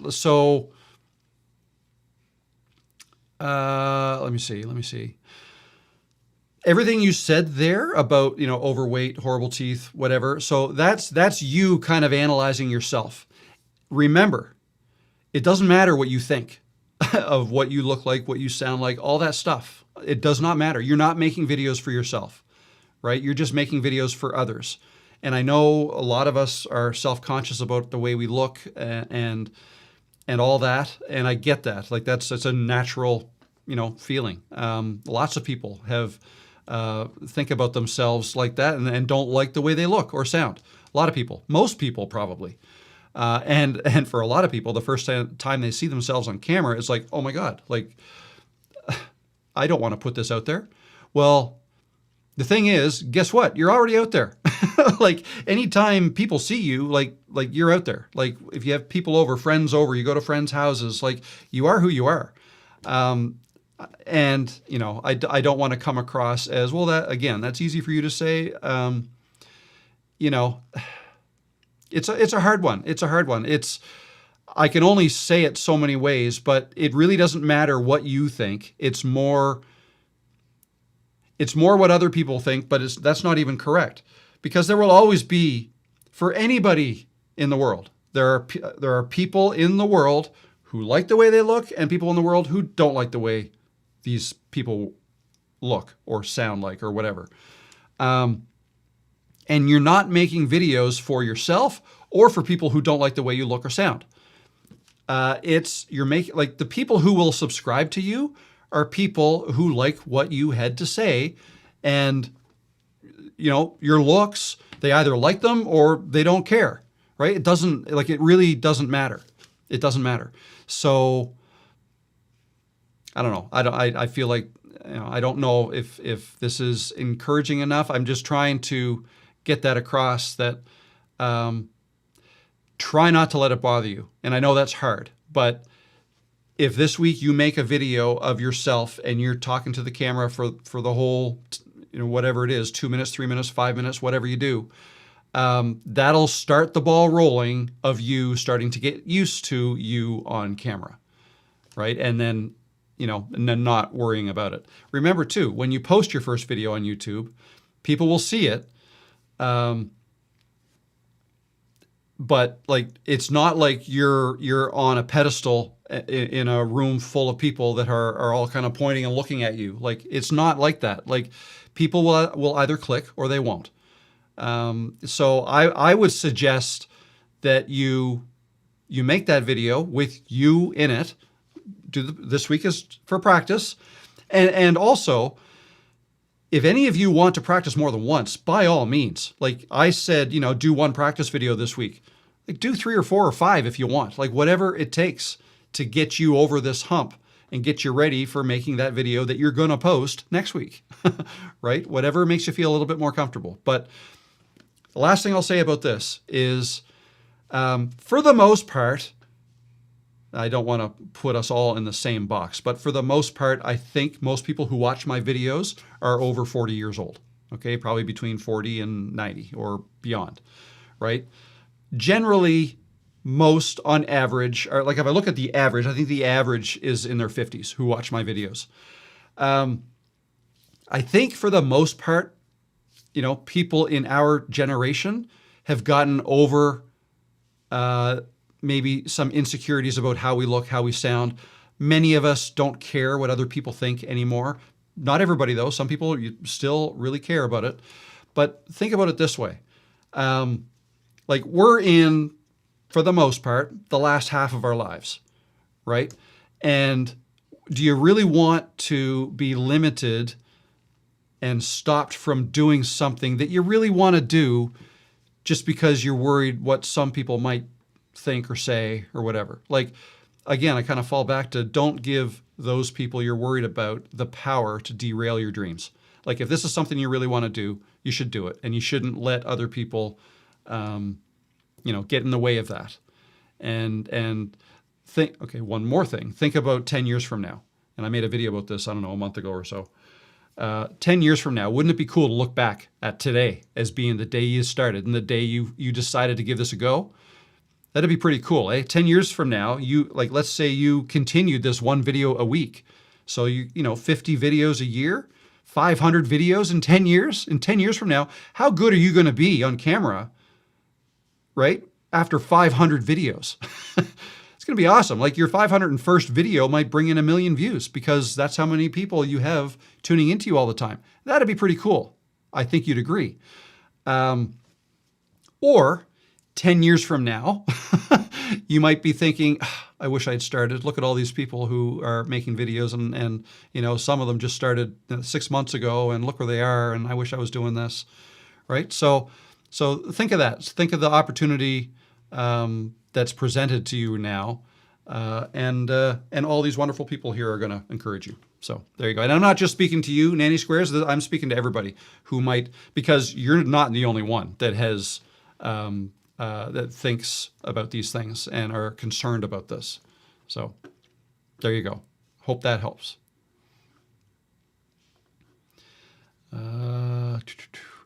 Mike, your thoughts on a playlist? Should I be making playlists for my channel? Maybe. I mean, I wouldn't worry about it too much. I mean, if you think it's going to help people navigate your channel, then sure. If all your videos are kind of in the same niche and there's no clear way to separate certain types of videos, then I wouldn't worry about it, right? It can be helpful if you're kind of all over the place or different types of videos and you can categorize them all. Great. It's not something that's going to help any of your singular videos do any better. Okay? Your video is going to live and die on its own merit. So, yeah, I wouldn't spend too much time on that. But if I look at my playlist maybe once a year, right? And actually, I think it was February-ish. I did a complete, kind of revamp of my playlist. But before that, I think it was 2 years earlier that I had done something. Any tips on getting subscribers, especially on long form videos? Yep, this is easy. Make more videos. That's it. Make more videos. Make videos, your audience likes and enjoys. And as long as they want to watch more of you, they will subscribe. right? I mean, you could ask in your videos if you want. I don't typically, but sometimes people need a reminder to subscribe. But, so yeah, just make more videos. Try to be engaging. Answer all your comments. That's the way to increase your subscribers. So a 5-minute horizontal video is a long? Yes. A 30-second horizontal video is a long, right? Doesn't matter. Like anything that's horizontally filmed and edited and rendered and uploaded is going to be a long form video on YouTube's main channel. I've got one on my channel that's 59 seconds. And I did that kind of as a, I saw other people doing that. I got 59 seconds to tell you what you need to hear, that kind of thing. And I was being super motivational and right. So and it's a long form video. I also made a shorts version of it and put it on shorts as well. But yeah, 59 seconds, long form video. What are the requirements to go live? So if you want to go live on your phone, you need 50 subscribers and you need your account verified. You got to verify your account and you have to have your account in good standing. That's something some people forget. And that's a bit of a wishy-washy thing, but good standing, like no strikes and stuff like that. Right? If you want to go live from your computer, you don't need 50 subscribers. There's no requirement for the number of subscribers that you have. So those are the requirements.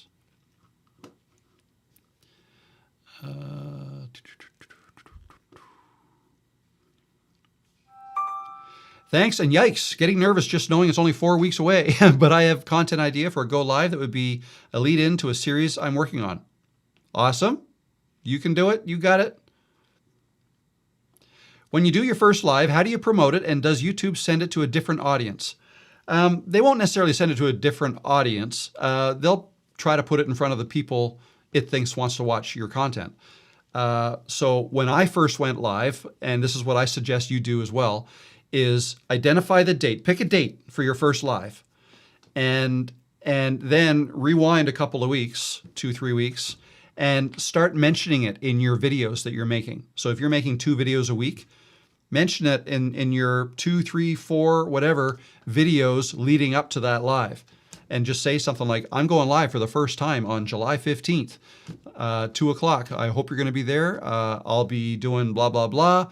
And I look forward to seeing you there. All right, now back to the video. Right, you could do it like a little ad in your video if you want, or as part of your sign off at the end of your video. You can even do it at the beginning. I wouldn't necessarily recommend that as much. Because the beginning of your video is super important for keeping people around, and people don't generally like to see ads in the beginning of videos or they'll leave. So yeah, that's what I would do. Will you teach us how to create thumbnails? I can do that.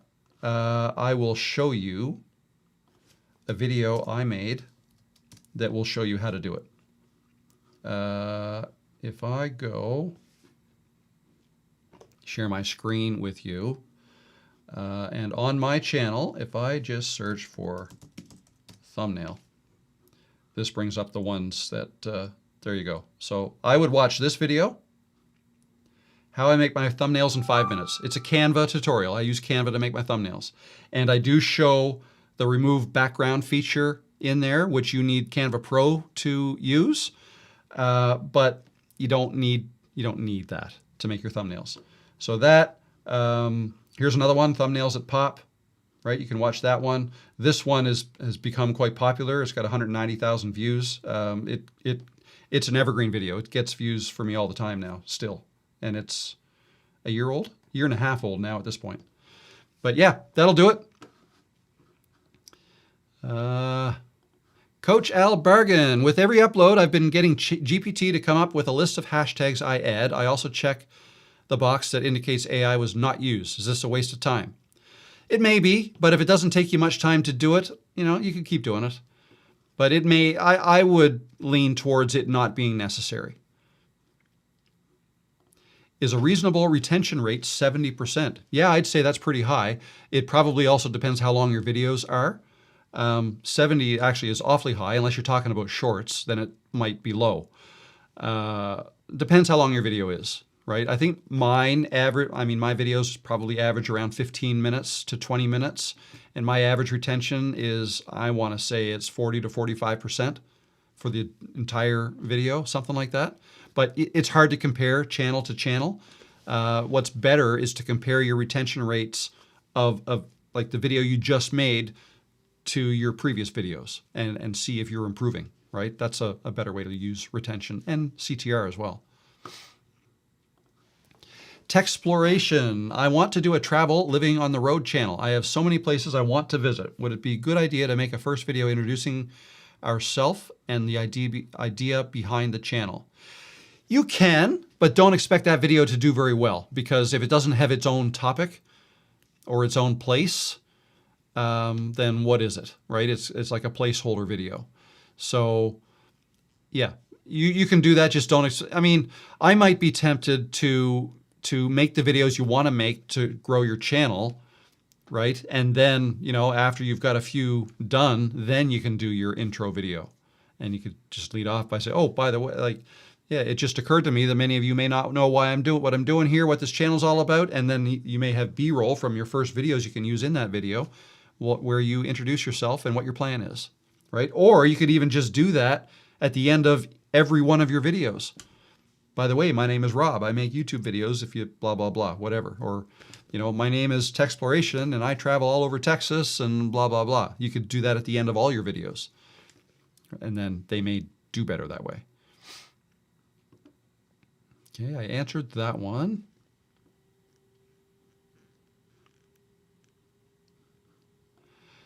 Frontline man, my niche is Christian men. How important is it to have the words Christian, men, man on my thumbnail or title? Or is the content of the video more important to be targeted for Christian men?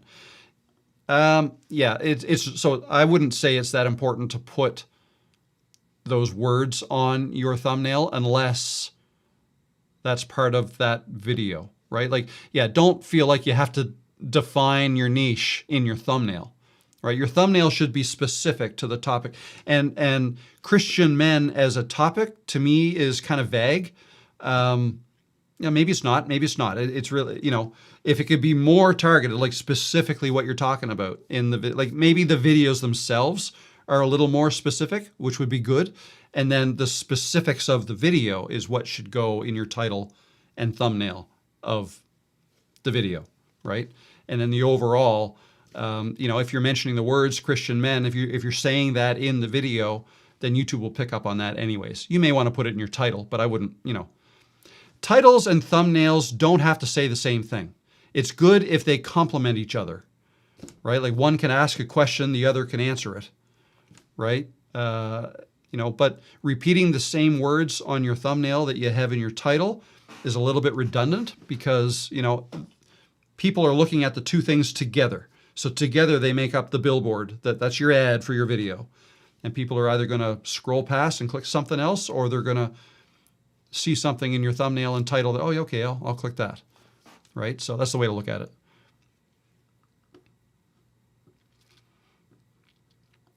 What is YouTube doing during processing of my video while it's uploading? What does it all track or scan so it knows who to show your video to?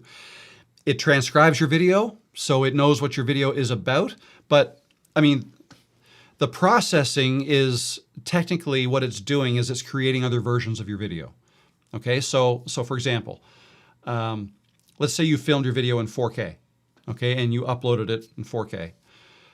YouTube has to create several versions of that video, not just 4K. It's got to create a 1080p version. It's got to create 720p, 420, 360, like many lower quality versions of that video. It's got to create them all because not everybody can watch a 4K video on whatever device they're watching videos on, right? Like let's say somebody watches your video on a 15-year-old phone that can only do 720p.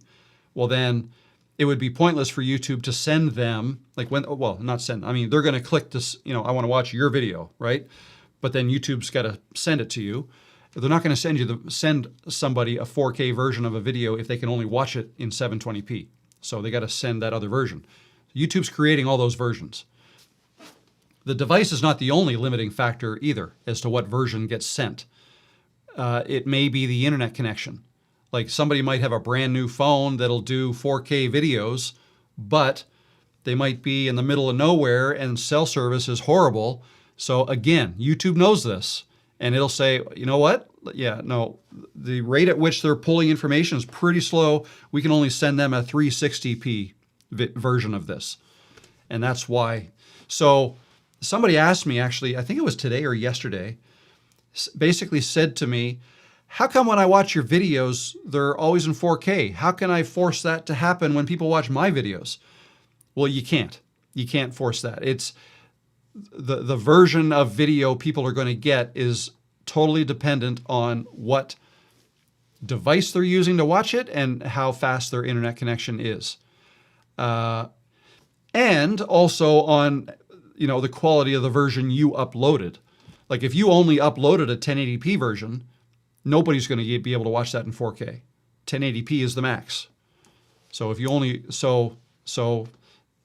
you have to decide. Like if I want, if I want people to be able to watch my videos in 4K, not only do you have to film it in 4K, your phone's got to be set on 4K. Also, your editing software has to be set for 4K. You have to size the dimensions of your canvas in 4K. You then have to render that video in 4K to get the full 4K video. And then you have to upload it in 4K, right? So 4K requires some computer power, and it requires extra time to upload.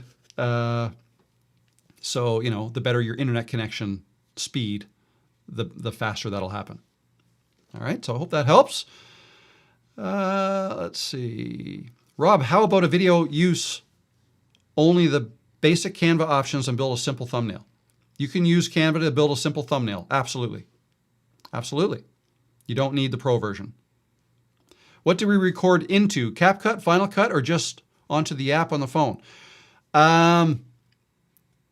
Okay, yeah, no. So, some editing programs allow you to record into them, but that's not what I would suggest you do. Just record using the camera app on your phone is the easiest thing to do. No YouTube app, nothing like that. Just the camera app, your video. Pretend you were about to make a video. You're going to record something and then turn the camera around on yourself and record yourself. You may want a tripod, or you may want a selfie stick to hold your camera up higher. But yeah, just use your camera app and record it there. And then when it's done, it saves to your phone. And then you can upload it using YouTube Studio from there, from your phone. I made a video using still photos. To make a video using iMovie, it worked, looks good, but won't upload on YouTube. My husband uses InShot and his upload just fine. Do I need to change? No. If you use iMovie to make a video, you should then be able to use that, or you should be able to upload that to YouTube. I don't know where you might be going wrong, but so I don't use iMovie myself, but the way I would look at it is use iMovie to edit your video, but then you probably have to render the video, right? Like just making edits in iMovie doesn't create the video. You're basically telling iMovie what you want your video to be, but when you're done setting it all up and editing it, whatever, you probably have to hit render or export or something like that to create the final version of your video. And then you go to the YouTube app and you upload it from there.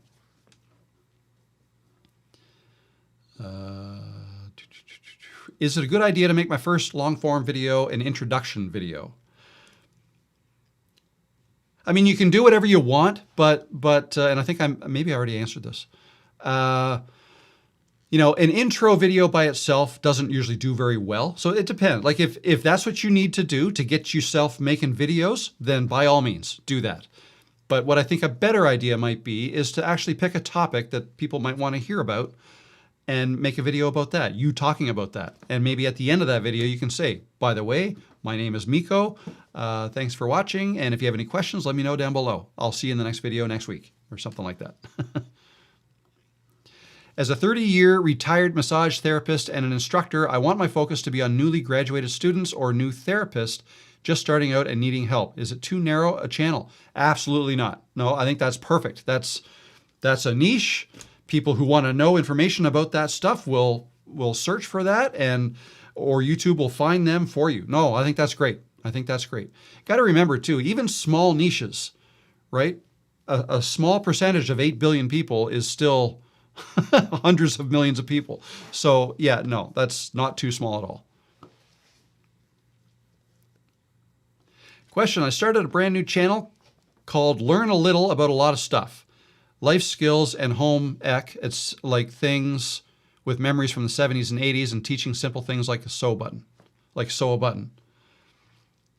Cool. That's great. I mean, again, if you spread yourself all over the place talking about a whole bunch of different things, channel may not grow very fast, but that's okay. If that's not what you're concerned about in the beginning, and it shouldn't be, make videos about whatever you want in the beginning.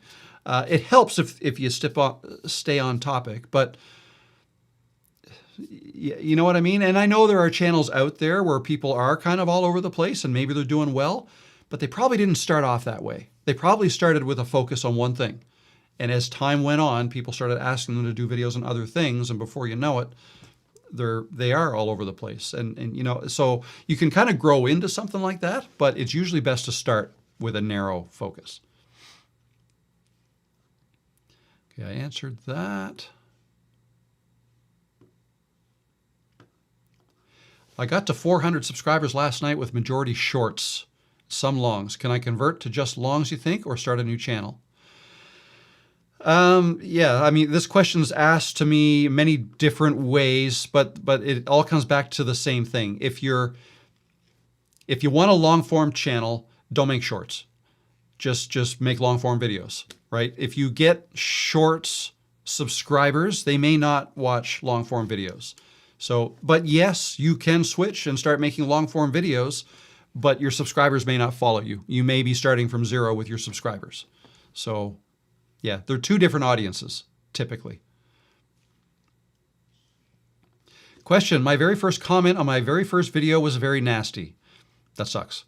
It did sting for quite a while, but I moved on. I am still doing videos. Okay, well, congrats for you. That's awesome. Russ, way to go. Way to not let it, I mean, yeah, so it did affect you for a little while, and that's unfortunate, but you're not alone there. It affects a lot of people. And, you know, I don't know why people do that, but, you know, some people are just like that. And you just got to remind yourself that that's not who you're reaching out to, right? That's not who your intended audience is. Oh, somebody must be asking questions without the Q's because Lisa and Heidi are telling them to put QQQ in there. Absolutely, that'll help. Rob, I hear conflicting advice. Immediately pin a comment to inspire other comments, or don't click on your own video because it'll mess up the algorithm. Any advice there? I don't see how those are conflicting. Those are two totally different things. You know what? You're always going to receive conflicting advice. Because what works for one person may not work for someone else, and vice versa. So, and if all these people start giving advice, then the advice is going to be different. So first of all, I like to preface everything I say by, this is what works for me, and this is what I've seen work for others, things like that. But you can never, there is no dictionary or Bible that'll tell you exactly how to do this YouTube thing, because it's different for everybody. It really is. And it's not because of the creator, as part of it, but it's also because of your audience. Everybody's audience is different. Every creator has a different way of delivering messages or information or videos. So the same formula is not going to work for everybody. Pinning comments is not a bad idea. I don't do it all the time.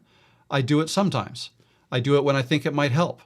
When is that? Well, I can't really answer that for you. For me, like in, the last video I made last Wednesday was talking, I forget exactly what the topic was about, but about the fear of posting or something like that. And at the end of the video, I mentioned this challenge. So for that video, it made sense. Actually, now that I say that, I don't know if I pinned a comment. I thought I did, but it would have made sense maybe to pin a comment, click here if you want to join the challenge, but maybe I just put it in the description, right? Whatever. If you're having trouble getting people to comment on your videos, one trick you can use is to be the first person to leave a comment, like pin a comment and say, you know, some people say this, but I think this, what do you think? Like ask questions in those comments. That's a great way to try to encourage people to start commenting. So again, maybe some people don't have that issue. Maybe some people's channels and videos get comments all the time. So for them, maybe pinning a comment is not going to move the needle at all. It's not going to matter. But for some, it would. As far as immediately pinning the comment, I wouldn't worry about that. Like some people have told me, you know, I want to release my video unlisted first so I can at least get in there and pin that comment before it goes public. I would not worry about that. You might miss 1 or 2 people if you make your video public and then go in and pin your comment. So it's pinned maybe 1 or 2 minutes later. No big deal. That's fine. And your second one, don't click on your own video because it'll mess up the algorithm. Any advice there? So I'll preface this by saying I don't work for YouTube, so I can't really say for sure whether that messes up an algorithm or not. I would hazard to guess that it's not going to move the needle at all. First of all, if you're getting hundreds of videos, you clicking once is not going to matter. 1%. That's not going to matter. The second way to look at it is YouTube is forever trying to get the analytics correct, right? They're always, and some of you may notice, you know what, my watch hours were this morning and this afternoon they're lower. What's up? What are they doing? Well, YouTube is always constantly auditing views, watch time, subscriber numbers, all of that. And they're making sure they're all legit because some are not. Some are not legitimate. Some are bots. Some are people trying to influence the algorithm, whether they're trying to click on their own video or you know, clicking play on 5 computers in their office and let them all run through all their videos. Like, don't kid yourself. YouTube is onto that. Like, if they're not, if there's a way that people think they can game the system, YouTube knows how to not count those views. Okay, it may register and YouTube may say, you know what? Yeah, I know he's watching his own video. I'm still going to show it as his one view because and then maybe they think it's making a difference, but we know that was him. So really it's 0, right? So even if it's showing you that you got a view and it was you and you know it was you, YouTube knows it was you as well. But they may not want to ruffle any feathers. They may not want to show you that 0 and then have you complain to them, said, I know I got a view, like I was the one that watched it. Right? So maybe they still let you see the 1, right? Who knows? I'm not saying that's the way it works. I'm just saying the algorithm is smart enough to know when people are trying to game the system that they won't let that count. So because of that, because that's the way I believe it works, I wouldn't waste my time watching your own videos, right? Unless you can gain something from it, something like watching your video through so that you can maybe see if you liked the way you delivered your message or if you missed something, right? Sometimes I'll watch my video afterwards, whether it's on YouTube or in my editing software, and I'll notice, crap, I forgot to say this and I wanted to say that. Okay, I'll make a note. That's my next video now, right? So sometimes I'll do that. So does that help? I hope that helps. I answered that one. Oh, can you show us how to get that? Okay, sorry. I don't know if you're still here. Yeah, you're probably still here because you're in Tasmania, Lisa, so it's still early for you. Yeah, how to get that CSV. So, and I remember. So, yeah, if anybody wants to use ChatGPT in this way, here's how you do it. And the way is, you can go to your YouTube studio. Let me do that now, and I will share my screen. So here's my screen. This is my YouTube studio. So what you do is you go to your analytics tab. Okay, go to your analytics tab, and I believe it's advanced mode. Click advanced mode. Yep, here we go. I don't know what's going on here. There's a glitch, right? 0 views for those 2 days in July, 3 days. Anyway, I don't believe that. That's probably just a glitch. And what you do is you go up here to this little down arrow here. Export. Oh, no. Wait, now. Is that how to do it? Export current view. There you go. Comma separated values. Right there. Download that. That'll give you all of the information of your channel. Okay, sorry. No, whoa. Let me back up. Because I forgot one very important thing. That'll download everything for the last 28 days because that's what I have this set at right here. So come over here and go to lifetime. You want to do that first if you want everything. Or maybe you only want ChatGPT to analyze your last year, maybe, or whatever. Right? Some people may want to do that, especially if you've made a niche shift like a year ago. Maybe you only want it to analyze the last year. So here it is for my last year. Now I'll go here, export the current view, comma separated. You click on that and you'll get, let me just click on it. Preparing the file for download. And I think it then sends you, oh no, it just downloads it. There you go. And there it is. So yeah, that's it. So then what you do is open up ChatGPT or Claude. Actually, I like Claude, especially, but ChatGPT has it too. You can create a project, right? And in the project, you can basically define who you are and give it some information about you. Like maybe say, I'm Rob and I make videos about YouTube and my channel is Rob the Maritimer and it's got, this many subscribers, and tell it as much as you can. I make videos about this, and that. Also here's the CSV file from my channel. Now, based on that, can you tell me what's working and what's not? And you'll be amazed at what it'll give you. It'll give you some awesome information. And you ask it whatever you want. It now knows your channel. So ask it whatever you want. What should my next video be? Right? Or what titles are working the best? What types of titles? How should I craft my titles? What's working? What's not working? Ask it whatever you want. There you go. Okay, I answered that. Way to go, Nanny. I will do it. Awesome. Awesome. Let us know how it goes.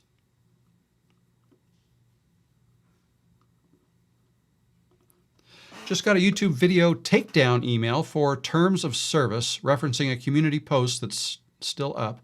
Not a video, so nothing to dispute. YouTube glitch, email scam. How much should I worry? Thanks. Yeah, no, that's strange. If you're not sure, then I would turn to AI again. I would go to your favorite AI chatbot and copy the email, paste it in there, copy the email headers and paste them in there as well, and say, I just got this email. What's this all about? Is it legit or is it a scam? It'll tell you. That's what I would do. Or it'll at least tell you what you should do next to make sure. All right. Rob, is it true short videos hard to get watch time hours? Well, yeah, I guess. I mean, if you look at it like this, like shorts, shorter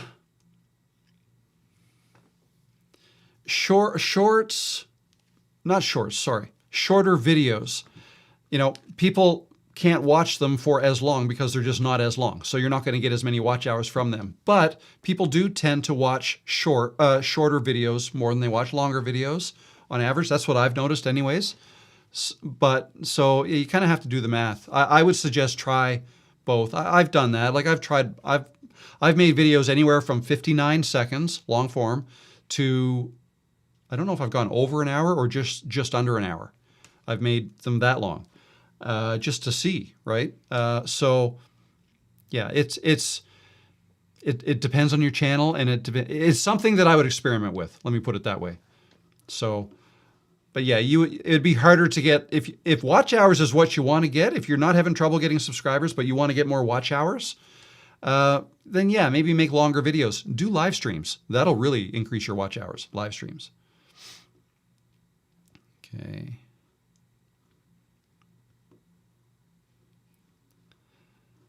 All right, I answered that. I'm curious to know how monetization works if a lot of viewers have YouTube Premium and no ads are shown to the viewer. So the way it works is, so for somebody who's monetized, how do you get paid? For those who are watching ads, YouTube is collecting ad revenue, right? YouTube pays out 55% of the revenue they collect. They pay that out to creators. So I will earn 55% of all of the ad revenue YouTube collects from advertisers whose ads played on my videos. Okay, 55%.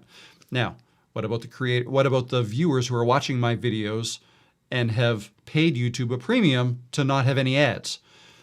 For them, YouTube sends me a cut of the premiums they collect. Now, it's less clear, what the percentage is and all that, right? But basically, that's another way. There is a line item for it. It's smaller, and actually, what is it? If I can see, if I look at an example. Revenue, let's see if I can just see this. Yeah, there you go. Okay, so let me share this with you. So what I did to get here is, so I went to analytics and it's for the last 28 days, okay, and I went to the revenue tab. So you go to the revenue tab, if you go down, how you make your money. So, and if you click see more, it shows you the breakdown. So last 28 days, that was the total US dollars total earned from YouTube, and this is how it breaks it down. So watch page ads, 84%, memberships, 9%, YouTube Premium. So it's this amount right here that I earned from people who watched my videos, but they pay to not see any ads.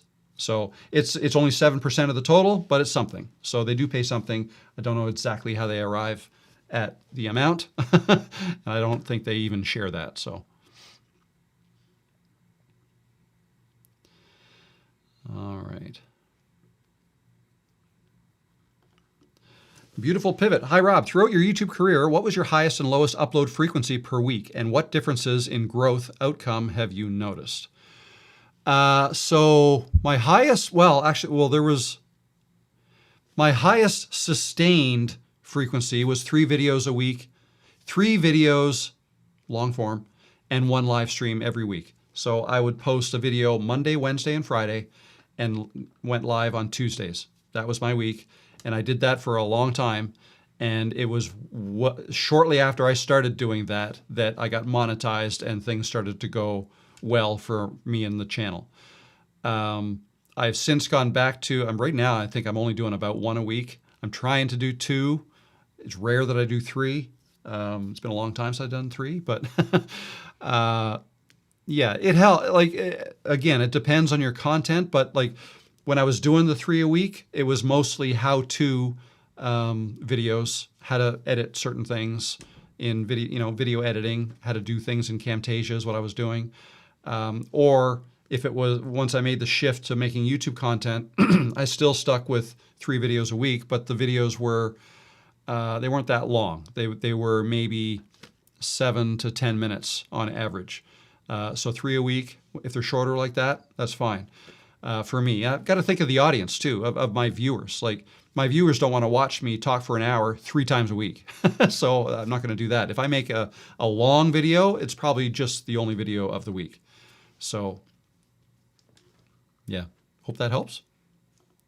Is it too broad to have a channel about life as it is, and there are horses, dogs, crafts, personal life? Okay, so I say this a lot, but you can make a channel about whatever you want. You got to define what your goal is. Like, why are you doing a channel? Is it to make money? If it is, pick one thing. That'll be the best way. You could pick one thing and the other things can kind of be in the background sometimes. Like maybe you pick horses, but you've got dogs running around, or you've got crafts, but people can see out your window and they see horses and dogs. So, you know what I mean? Like focus on one thing, and then, but have the other stuff kind of, it's part of you. And every once in a while, maybe you make videos about them, but know that your regular audience is probably not that interested. But then, more and more as you grow, you will grow a certain group of people who really like your stuff and want to know you more, want to get to know you more. And then they would be interested in everything about you and your life, right? But that can take time. So if if you want to grow a channel and make money from it as quickly as possible, you got to pick one thing. It's kind of non-negotiable. One thing, and that one thing doesn't have to be, like, maybe the thing is that you're entertaining. You're just an entertaining person. You're a comedian or whatever. Maybe that's your thing. If that's the case, you could have everything in there, and your thing is just your personality, right? That's, I think, a harder sell unless you're talented and things like that, right? So that's the way to think about it. Having trouble setting up my YouTube profile, unable to upload a picture that fits. So you want to get the right size. What do I do? Let me just try to find it first so you don't have to see me actually search. That looks like where it was there. Is that right? Yeah, okay. So if I just... All right, sorry, let me share this with you. So here's my Canva. So I found it right here. Here's untitled design, and I made that, what is it, 2160 by 2160. I don't know why I made it that big. It doesn't have to be that big. But that is my avatar, and I don't believe I used this one. I think you just upload a square image. Maybe there was another app or something I needed it already in a circle, I guess. I don't know. But yeah, there's one when I was going to do a channel just for Peanut. So I created an avatar for her. I used that as my avatar very briefly. But I think my face is too small there. If that's a shrunken down avatar, it's hard for anybody to tell that that's me, right? So anything square, I would think 500 by 500 is probably fine. And if you're not sure, ask ChatGPT, what size should I make my my avatar, right? And set up your canvas the proper size and export it. But if you go to your YouTube channel, I think it's here in customization. There you go, right here. There's where you put the picture. Oh, here you go. It's recommended to use a picture that's at least 98 by 98 pixels. Okay, you can make it bigger if you want. If you think you're going to use it elsewhere, that you're allowed to use bigger sizes, and it'll shrink it down for you here. Okay, and 4 megabytes or less. So that's when, right? Like if I go to, let's say I'm going to export this. 2160 by 2160 is huge, but the way I would have to do it is download. It's page 2, right? So I go in here. I won't select all. I'll just go page 2. Done. And I would have to click on limit file size. And what did it say? 4 megabytes, which is 4,000 kilobytes. I put that in as the limit. I don't need to make it transparent, and I'll just download it. And it should arrive over here in my downloads. Oh, it's still downloading. Oh, there it goes. There it goes. So then we'll bring it over here. There it is. There. Oh, no. Now it's bringing it in. I didn't want to do that. Oh, what am I doing? I'm making a mess. If I just bring it here. There. What am I trying to do? Delete. Oh, everyone disappeared. Move to trash. Anyway, you get the point. That is where, right here, that's where it'll tell you. For the banner image here, it'll say at least this. So yeah, you can get your dimensions from there and make it the size that they tell you to make it. And there you go. All righty.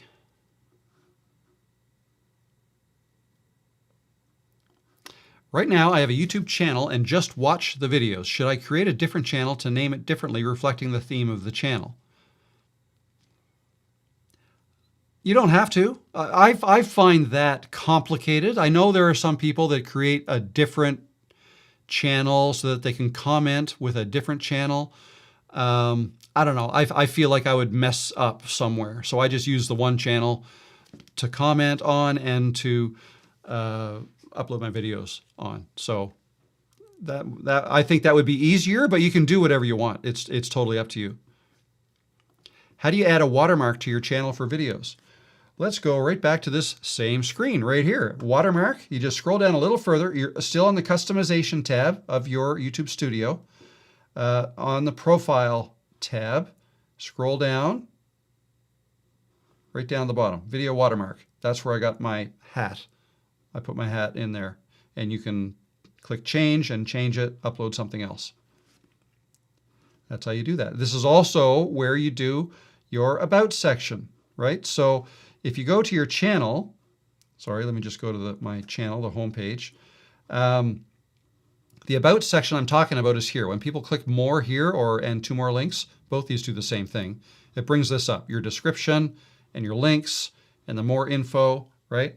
All of this stuff, all of this here, where you do to enter that is here on the profile, customization, profile tab. You know, channel banner goes here, picture, you put that there. This is where you set up your handle, your channel name. If I want to change it, I would change it there. You can add your pronouns if you want, and you enter your description right in here. Okay.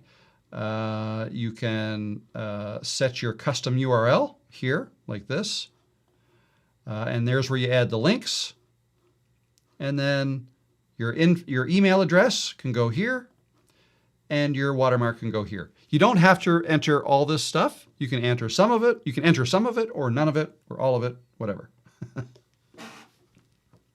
let me just remind you, and let me pop this back on screen here. Let me just get rid of that. I'll put that back on screen. Let me just remind you that, so here on screen here, over here, right here, is your tasks for week 1, which starts today and goes till next Tuesday. This is the week. And if you have trouble at all, ask me questions, ask people questions in Creators Cove. Come back on Friday where I'll be live here again.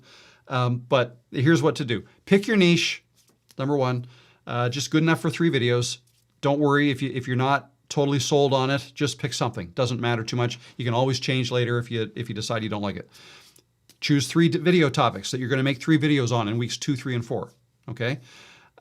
Set up your channel, and this is what I was just describing: your banner, your avatar, and your about section, and then record a test video. But if you only do one of these 4 things this week, let it be the last one. Record a test video. That's what I want you to do for sure this week. That is your number 1 goal. Record a test video, right? Even when you get to week 2 and you're making a video to upload to your channel, you don't need an avatar set up. You don't need a channel banner set up. You don't need an about section set up, right? You don't even need to have a proper niche picked out or even topics for your 3 videos. You don't need to have all that ready. It's just that if you want to try to get ahead of the game, this is the week to try to get close to nailing those things down. You can always add your avatar and your banner later.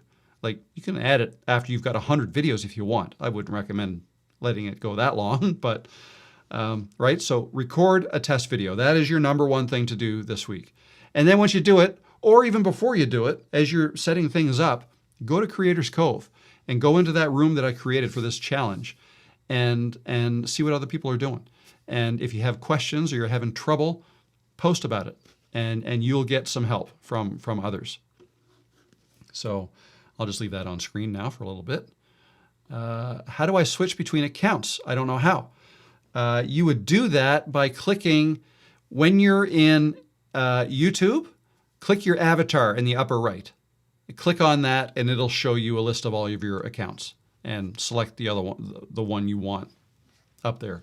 And you can create new accounts there as well. I want to do walking in public videos. How concerned do I need to be about showing public without their permission? Where do I find the rules about this? So rules about that is probably different depending on where you live. General rule of thumb that I follow is, if anybody's in public, they're in public. I mean, there's cameras all over the place, right? So let that help you get over that fear a little bit. But the other thing is, like, if there's kids around, like a playground and stuff like, or anybody's kids, and you're recording, I would try not to record them in a way that people can identify who they are, right? Like, because, kids obviously can't consent to things like that. Adults, if they're out in public, they're basically consenting because they're in public already, right? So I wouldn't worry about that. But I mean, bottom line is just be cordial, be nice. Like, I mean, I try to redo my recording without a lot of people around, without anybody around. That's how I'm more comfortable. So it's not usually an issue for me. But if I was recording in public, I would just double check that I'm not about to record kids. If I wanted to record and I wanted somebody in the video and I specifically wanted to record them, I would ask them first. But again, my videos aren't about that. Like I don't make that kind of content, so it's not come up for me.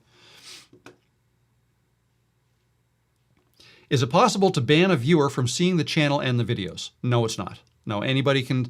If you want to grow a channel, your videos and channel have to be public, and then anybody can go watch your videos. If you're worried about people seeing your videos that you don't want to see your videos, then, I guess what I can say about that is there's no way to stop them, but you can help yourself by not letting them know you have a channel and not letting the channel be about something they are interested in, I guess. Like, you have to ask yourself, how interested in YouTube are they? Are they searching for specific things that you're talking about? If that, that might increase the chances. If you're worried that people might, make fun of you or something, then I think it's a good idea to have a story ready for the off chance that people may stumble across your videos, and just say something. Oh yeah, no, I'm doing YouTube, but it's kind of a fun hobby for me, and that's it. Like, we all have our hobbies. YouTube is mine, and I'm having fun with it. It's cool, and just kind of talk about it like that until they say something that leads you to believe that they're not interested anymore. Then the conversation shifts. then it's all good. So that's really what I'd say about that. Don't announce it. Don't announce that you have a channel. Like, people don't know that I have a channel. I don't, like, people that I know. There's lots of people I know that have no idea I do what I do. Right? So that's just kind of the way it goes. Are you recording on a camera and its signal goes to computer with Camtasia Live via USB or Apple? Is this correct? I use StreamYard to live stream on computer, but camera quality is okay. I don't use Camtasia when I'm live streaming. No, I use Ecamm to live stream. That's the software I have on my computer, Ecamm, E-C-A-M-M. What else? Even when I make my videos, I don't record into Camtasia. I only use Camtasia to edit my videos. I record my videos on my phone or on my camera, right? But this camera for live streaming, it's plugged into my computer via a cam link. It plugs into the cam link, HDMI out to a cam link, and cam link to USB into my MacBook is how I do that. That's how I do my lives. So yeah, USB. And that's for lives, but none of it has to be connected to your computer if you're just making videos, right? Just record onto the device and then move it from your device to your computer so you can edit it. Rob, should we describe our channel in each video description or leave that for the channel info? I'd leave that for the channel info, probably. I mean, it's up to you. It's really up to you. It really doesn't matter. What I think of the channel, I actually forgot for a long time that there even was a channel description and what I had in there. So I use the channel description to tell people who I am and what I do. And generally my video description, sometimes I would put a little description of the video. I don't tend to do that much anymore. Now I have links to my courses and programs that I offer, and also affiliate links for tech stuff that I use or software that I use. That's mostly what I use my description for, but everybody is different and you can use it for whatever makes the most sense for you.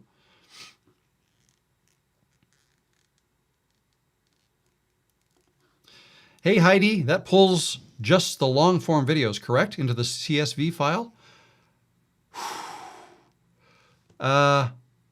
It would pull just the long form videos into that file if that's what I had it set up to view.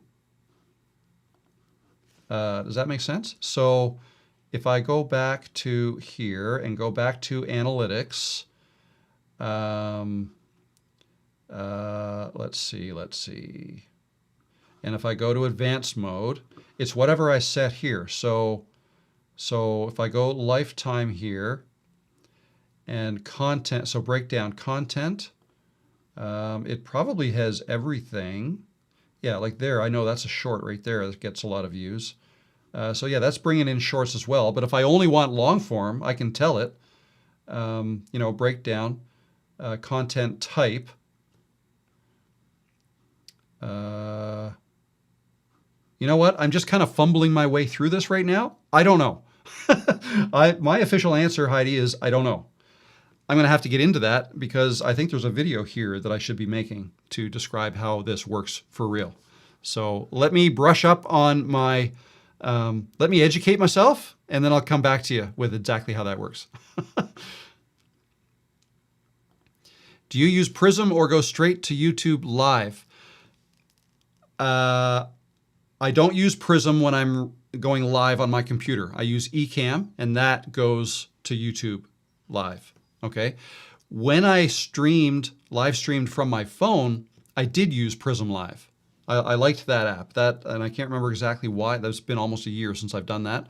But I think it had something to do with me wanting to use my rear camera or schedule the live, something like that. But I found the Prism Live app to be helpful to going live from my phone. But I don't usually go live from my phone. Like a few times a year is all I do from my phone.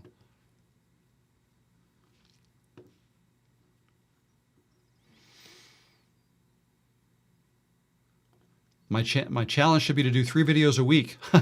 I don't think I get many people participating if I did that. Hey, Lonely, I am stuck at 100 to 400 views per video. What do you suggest for a creator with a small niche? Just keep staying on topic is what I suggest, and keep trying to get better at making videos. Keep trying to make videos that your viewers want to watch. Ask your viewers what they want from you. Look at your videos that are performing the best and try to see why they probably will leave clues as to why those videos are doing better and other ones are not. You can learn a lot from just doing that kind of a investigation in your own channel. Right? Like, look at your thumbnails. Which ones are performing the best? And then look at them and try to identify why. Okay, this thumbnail did really well. This one, not so well. Let me look at them and why. Maybe it's the topic, right? There's so many different, there's really no one way to answer your question. So I'm kind of being all over the place. Try something new, right? That's if you're stuck, if you feel like you're stuck, 100 to 400 views and you want to break out from that, try something new. Maybe show people a different side of you that you haven't shown before, right? Maybe, again, I don't know your channel, so it's hard for me to say, but like if your channel is mostly about one thing, and you're starting to get some traction, you're starting to get some subscribers, they like what you do, maybe it's time to give them a more personal look into you as a creator. Do a day in the life video. What's your day look like? What do you like? Take them on a bit of a journey. Maybe tell them something. Tell a story about your past that you might be able to make relevant to the content that you make on your channel. People might like that, right? So try something new. Try to think outside the box. If you're stuck in a rut, that means maybe you're doing the same thing over and over again, and it's time to maybe look at doing something a little different, right? They might like that. I have a marketing business I would like to build my channel around to use as a top-of-funnel lead generation. Should build the YouTube on the Google account associated with Next Ridge Marketing. I don't think it matters. It doesn't matter. Whatever is easiest for you. So it doesn't matter where you do your channel, whether it's a different account or not, doesn't matter. That has no bearing whatsoever. But it might be easier for you, logging in purposes, to have one login. So I would look at it from that perspective.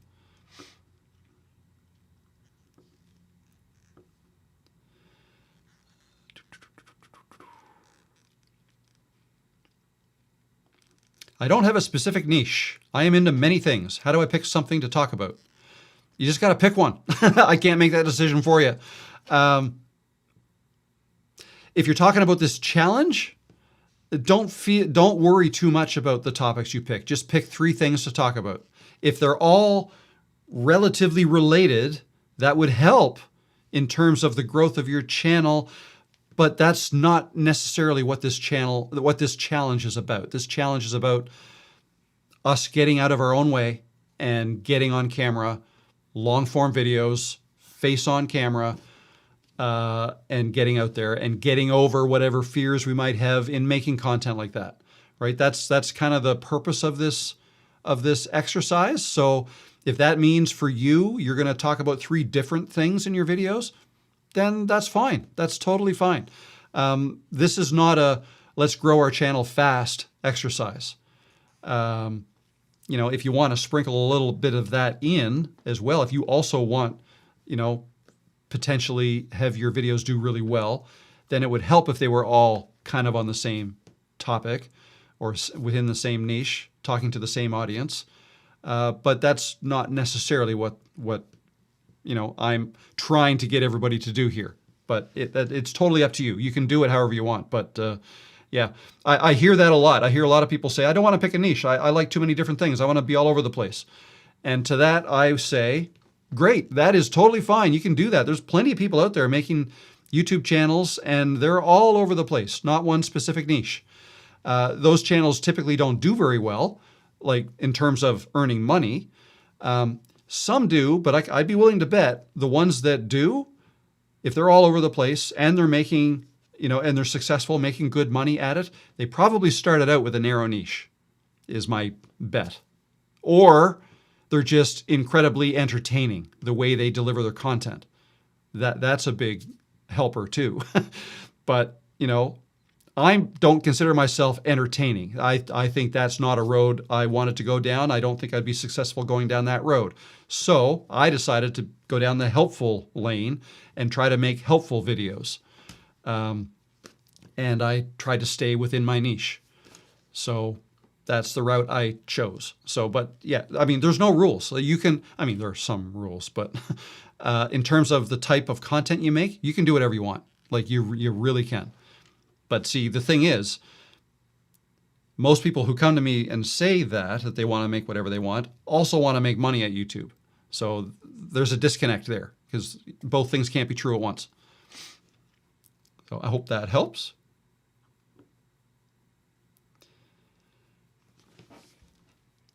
Is the M5 laptop good for YouTube live stream? 100%, yes. That's way more computer than you need to do live. Live streaming doesn't require that much computer power, really. Well, if you want to connect a whole bunch of monitors and cameras to it, then yes, you need a beefier computer. But honestly, the thing that requires the most computing power is video editing a video, especially 4K videos, longer 4K videos. That starts requiring computer power. And the more power you have, the faster it can do those things, the more RAM you have. But going live, no, you don't need that much. How do those marketers that email get a hold of my YouTube Studio videos and give me a breakdown of my content? Huh? Sorry, I didn't How do those marketers that email get a hold of my YouTube Studio videos? Nobody can get inside your YouTube Studio unless you give them access. You don't want to do that. Yeah, I'm not understanding the question, sorry. Do you do Amazon affiliates, and do you suggest we start from doing that? I'll be crafting with yarn. So yes, I do have, I am in the Amazon affiliate program. It took a while to get going. So yeah, anybody can apply, but I think the rule, and I don't know if it's changed, but when I started around 2 years ago, there was a requirement that you had to get a certain number of sales within 180 days, 6 months. And I didn't meet the criteria, so I was kicked out of the program. I had to reapply.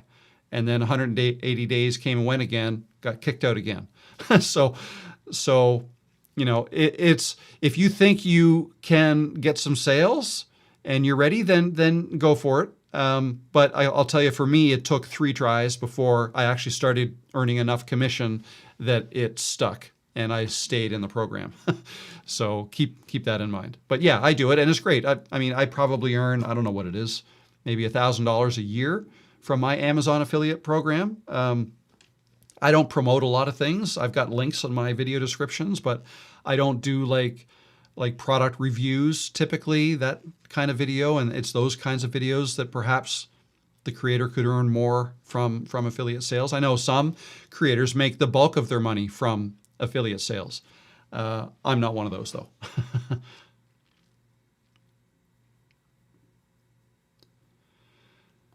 Any tips on what kind of products would be a good fit to sell via YouTube? I think a course is a good fit, but others more talented than I in my subject already have courses.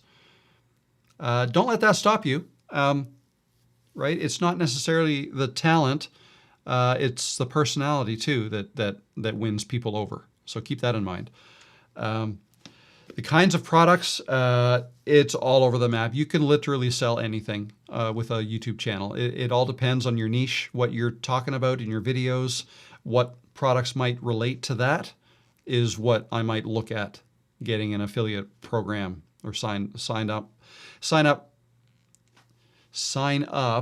to an affiliate program for products that match well with your niche. I'm gonna fly in here. Get out of here.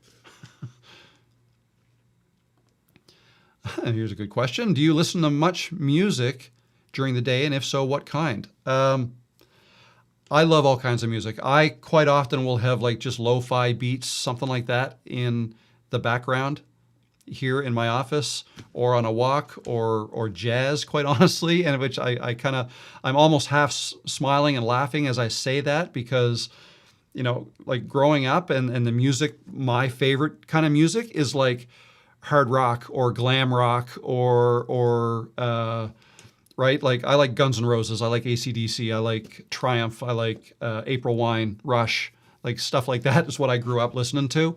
But I also like classic rock, like Doobie Brothers, Alabama, like I like all that kind of stuff. But I just find today it's like, you know what? I don't like playing. I used to like playing.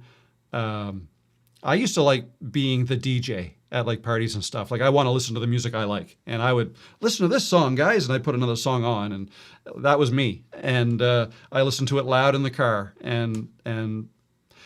but now I find I don't want to play DJ anymore. Like I'm busy with work and I just like putting something on. Like if I can find a channel that's just got background music going on honestly, I will open up lo-fi beats on like a YouTube channel and find a video that's like 12 hours long and I'll play that and it'll just be playing in the background. So that's usually what I do now. And when I'm going on my walk, this morning I went for an 8K walk and I had a YouTube video playing on my phone, my AirPods, while I was chatting with Claude over like a business idea I've got. And meanwhile, the music is just playing in my ears. So yeah, that's me. Interesting question. A little right turn there. Can I do pinned comments before it goes live? No, gotta wait. Pin your comment after, like you can do it right away after you make your video or live public. Do you use Music GPT to make your own lo-fi tunes? No. I don't have time for that. There's plenty of lo-fi channels out there. Do I even have, that I don't need to create music? Let me just go there and go there and click on that, but I'm going to pause it because I don't want to get a copyright strike, or actually I wouldn't get a copyright strike, but that's the channel I usually pull up. Oh, sorry, I got that on still. I usually pull up that channel and just give you a little flavor of it. That's probably enough. But just something relaxing or jazz music or something like that. And I just have it open in a tab playing in the background. Low. I've got the volume of that channel way down compared so that I can watch YouTube videos and stuff and still hear what's going on.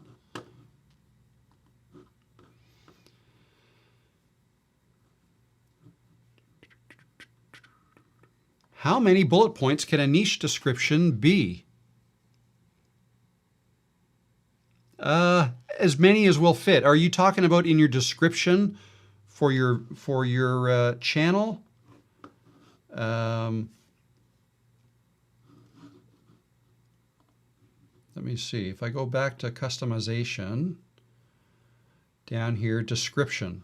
So here, it shows down here, I can't highlight it, but right here, I've used 863 characters of 1,000 that are allowed. Okay, so that'll give you an idea. You can have as many as you can fit within 1,000 characters in this part. If you're talking about in your videos descriptions, let's just go to this last video. How do I go to the edit one? Okay, let's go with this one here. Details of this video here. Of all your videos, the description, so this is longer. Here, you're allowed 5,000 characters in descriptions. I've used 2,500, and that's fairly long. Right? So I've only used about half as much space as I am allowed.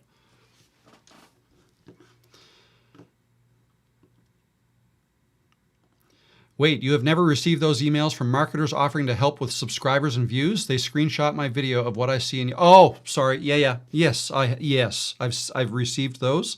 I delete them right away. Like I don't know how people who sell SEO services make money anymore, because it's not necessary. It's not rocket science.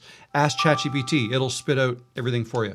But that said, it's just not needed. It's not something. I don't want anybody making my thumbnails. I don't want anybody editing my own videos.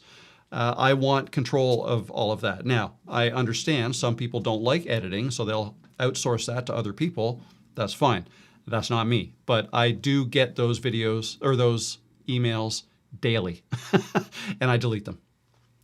I delete them. How to know if a niche will be successful. I have another channel dealing with roadwork vlogs, dealing with construction and the public. In your opinion, could that be successful or interesting? If you make it interesting or successful, yes. It's all up to you. Any niche, you can be successful in any niche. You've got to have an interest in it, and you've got to pretty much know what you're talking about, I guess. You know, that's kind of the way, well, I guess you don't. I mean, some people are successful making journey channels where this is my journey on learning how to play the guitar. I don't know how to play yet, but by this time next year, I hope to be able to, and I'm going to take you on this journey. And every week I'm going to make a video showing you my progress. So some people make channels like that for the purposes of being able to look back to see, they could watch their own journey, or their friends and family can watch their journey, or people who want to learn how to play the guitar may find a channel like that a year later when you already know how to play the guitar now, but you've got 50 videos that kind of documented your journey. They could start over at the beginning and learn what you know. So, you can make, I don't believe in first identifying what could be a successful niche and then deciding what videos to make. I believe in like brainstorming what you're good at now, or what you're interested in now, what you're passionate about now, and start there. And any niche can be successful, but it's up to you to make it interesting for people, right? Are people finding that less viewers are subscribing? I have over 10,000 views a month, and I may get 20 new subs. Is this normal? It could be, yeah. I mean, I wouldn't. It's kind of all over the place, I guess. I mean, some months my new subscribers are up, sometimes they're down. But I will say that it doesn't matter that much, right? As long as you continue to make videos that people are interested in, that your niche or that your audience is interested in, then you can grow, right? You can grow with not getting subscribers. You can grow in terms of views. So yeah, some people, I mean, if you want to increase your subscriber number, you can start asking people to subscribe at the end of your videos. If you found this helpful, if you found this useful or entertaining, I'd love it if you'd subscribe and because I come out with a video every week. And I don't want you to miss them. So you could try that. What do you think about Hostinger to generate YouTube channel traffic and Google AdSense? So I'm not familiar with Hostinger, but I will say I am not a fan of promoting YouTube channel in any way. Like, I don't know what Hostinger is. I thought that was a hosting company, but anyway, I'm not sure. But Google AdSense, like buying ads, no, don't do that. That'll harm your channel. You'll get views, sure, but they're not real. You'll get subscribers even, but they're not that engaged. They didn't necessarily find you organically, right? So that tends to hurt channels. It's just not worth it. I wouldn't do it. I'm on the backside of my first viral video. My 12th video, I got 120,000 views. Wow. I had 27 subs. Any advice avoiding chasing that dopamine and not caring so much about views? Yeah, that's a common pitfall people fall into. They have one video do really, really well, and then you're chasing that, trying to get that again. And it's addictive. I've been there. But it's hard. It's hard to, you can try to identify what was it about that video that people liked and try to make more content around that. But if you have to remind yourself what the goal is of your channel, like what are you trying to do, and try to stay true to that.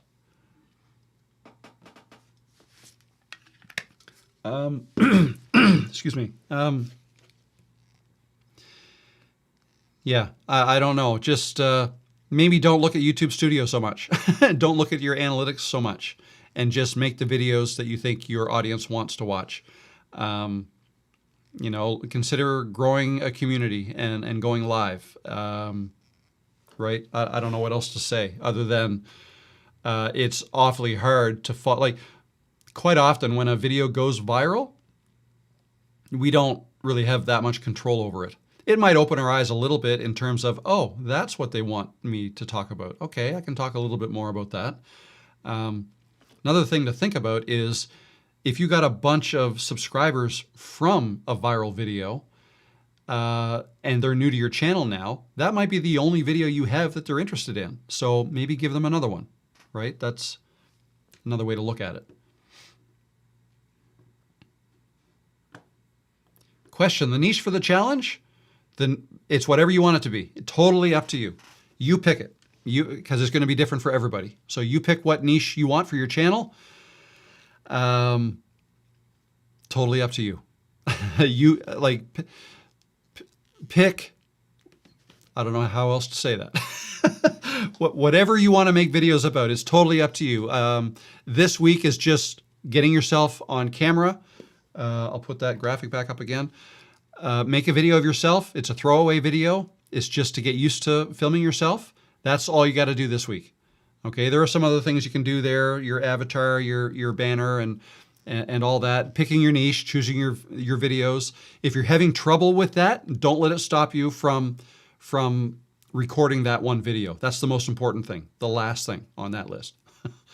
Right? Make sure you do that, and then maybe you could get back to picking the niche that you want your 3 videos to be about. Okay, and if you can't identify one niche, then maybe your 3 videos aren't that related, and they are all about something slightly different. That's okay too, but try to have them all kind of within the same family topic, if that makes sense.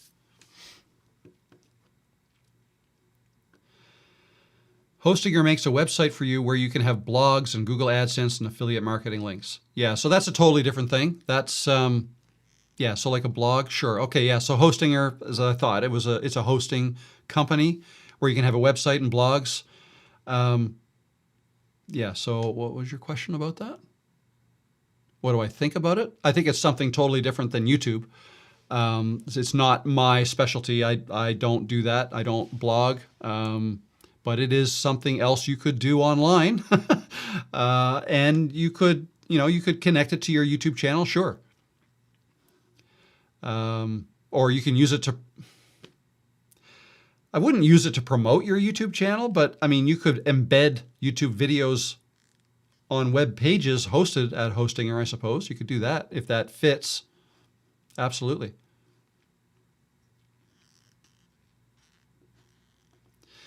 How did you get to the point to where you stopped just making videos and started doing the affiliate marketing, incorporating brand deals and sponsorships? There was no point. Like, I never stopped making videos. So I continued to make videos. It just so happens that eventually brands will reach out and you just add that when the time is right. So how did I get to that point? It happened. I didn't set out to do it. I mean, you can reach out to brands if you want and try to force it that way, but I just let them come to me. And I didn't jump on any of them until one reached out to me that made sense. Like, yeah, no, that does fit my channel and what I talk about. So yeah, I'll work with you. So that's how it came about. And they reached out to me. So.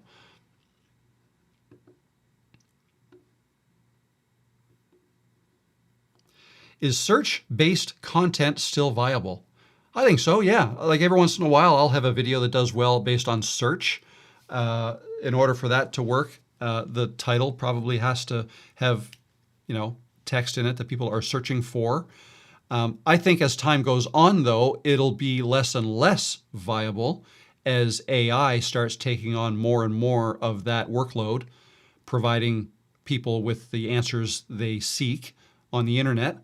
Right? More and more people will start going to AI rather than going to YouTube for those answers. But as of right now, no, I think it's still viable, absolutely.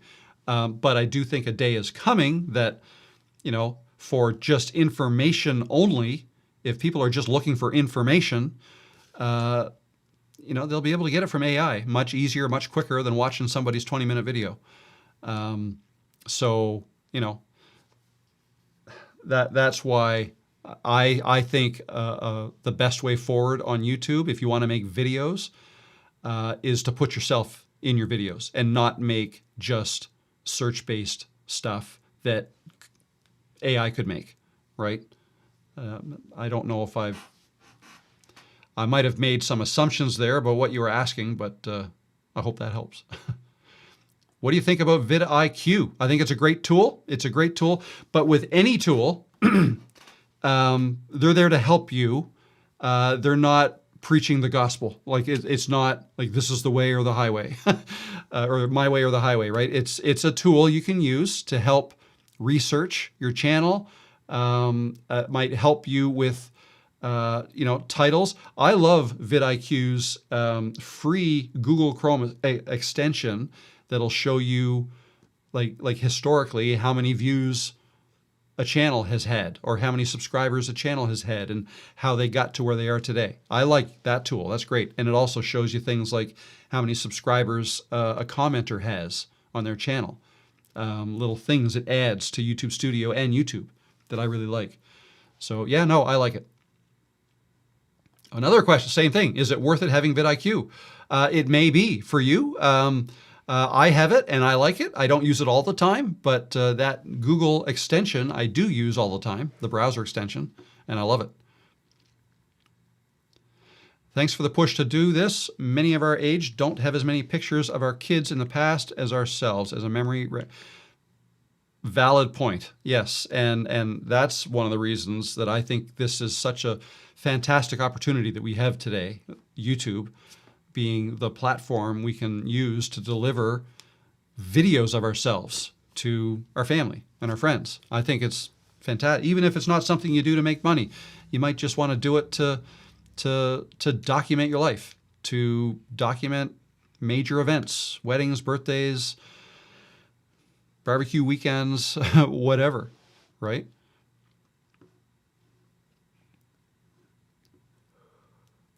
How can I find music I can use, not copyright? iMovie has music. Is that not copyright or InShot?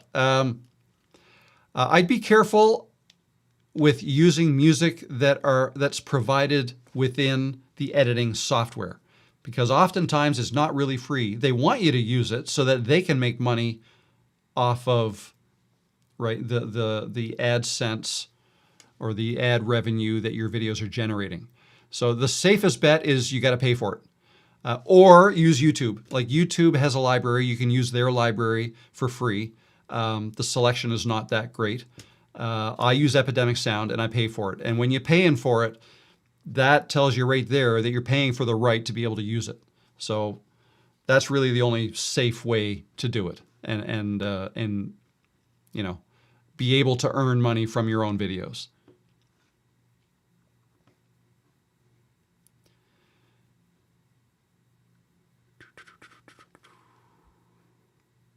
YouTube audio library. Yep. Yep.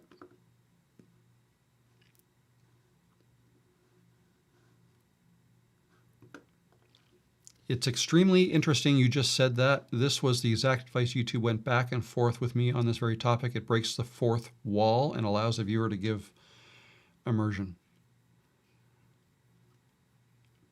I don't know what I said. I don't know what you're referring to. I'm sorry. Maybe I'm talking too fast. But you know what? We just hit 3 hours. Let me, real quick, before I go, let me just take a quick look. See, wow. Okay, we got like 40 more signups during this live. Wow, okay, great. So, if you're doing this challenge, I'm going to be live again on Friday. All right, so remember, this week's assignment is to record yourself, face on, widescreen, not vertical. Hold your phone like this. And a tip, if you're using, now I don't know if this is the same with Android or Samsung or whatever, but I'm using an iPhone. Let me just, I gotta stop this. It's sharing. Turn continuity camera off. All right. So, a tip: you open your camera app. So I open my camera app. So then go to video. Okay, so I'm noticing sorry, you can't see this. So up here it says that I'm going to be recording 4K 30 frames. Okay, and I'm going to record a video. I've got it selected right there. Okay, so if I press record like this, it would take a vertical video. So I have to turn my phone like this before I hit record. So turn my phone like this, hit record, it's recording. I can see the red up there. Now I'll turn it around. Hey, my name is Rob. I'm recording a video right now. Thanks, see ya. Turn it around, stop. There, that video is now on my phone and it's horizontal. So my tip is make sure you're holding it this way before you even press record. And then you can kind of turn it around, whatever, to get it back this way. It's okay. Now, if you accidentally hit record while it's vertical first, then you'll just have to rotate it once you open it up in your Photos app to get it to widescreen. But it's super important that it be done in widescreen because it has to be that way when you upload it to YouTube for it to be a long form video. And that's what this challenge is. Okay. So record that video. If you can also set up your channel with a banner, avatar, fill out your about section, then go for it. Don't spend any more than maybe an hour or two on that. You could do it in 15, 20 minutes, but don't waste too much time on that if you don't want to. And if you have any trouble with any of this, you can ask me. You can go to Creators Cove and ask anybody. Yeah, that's where we are between live streams for help. So next live stream is on Friday. I will send out another email on Friday morning. I don't have it ready yet, but I will. So that's the next email you'll get as part of this Friday morning.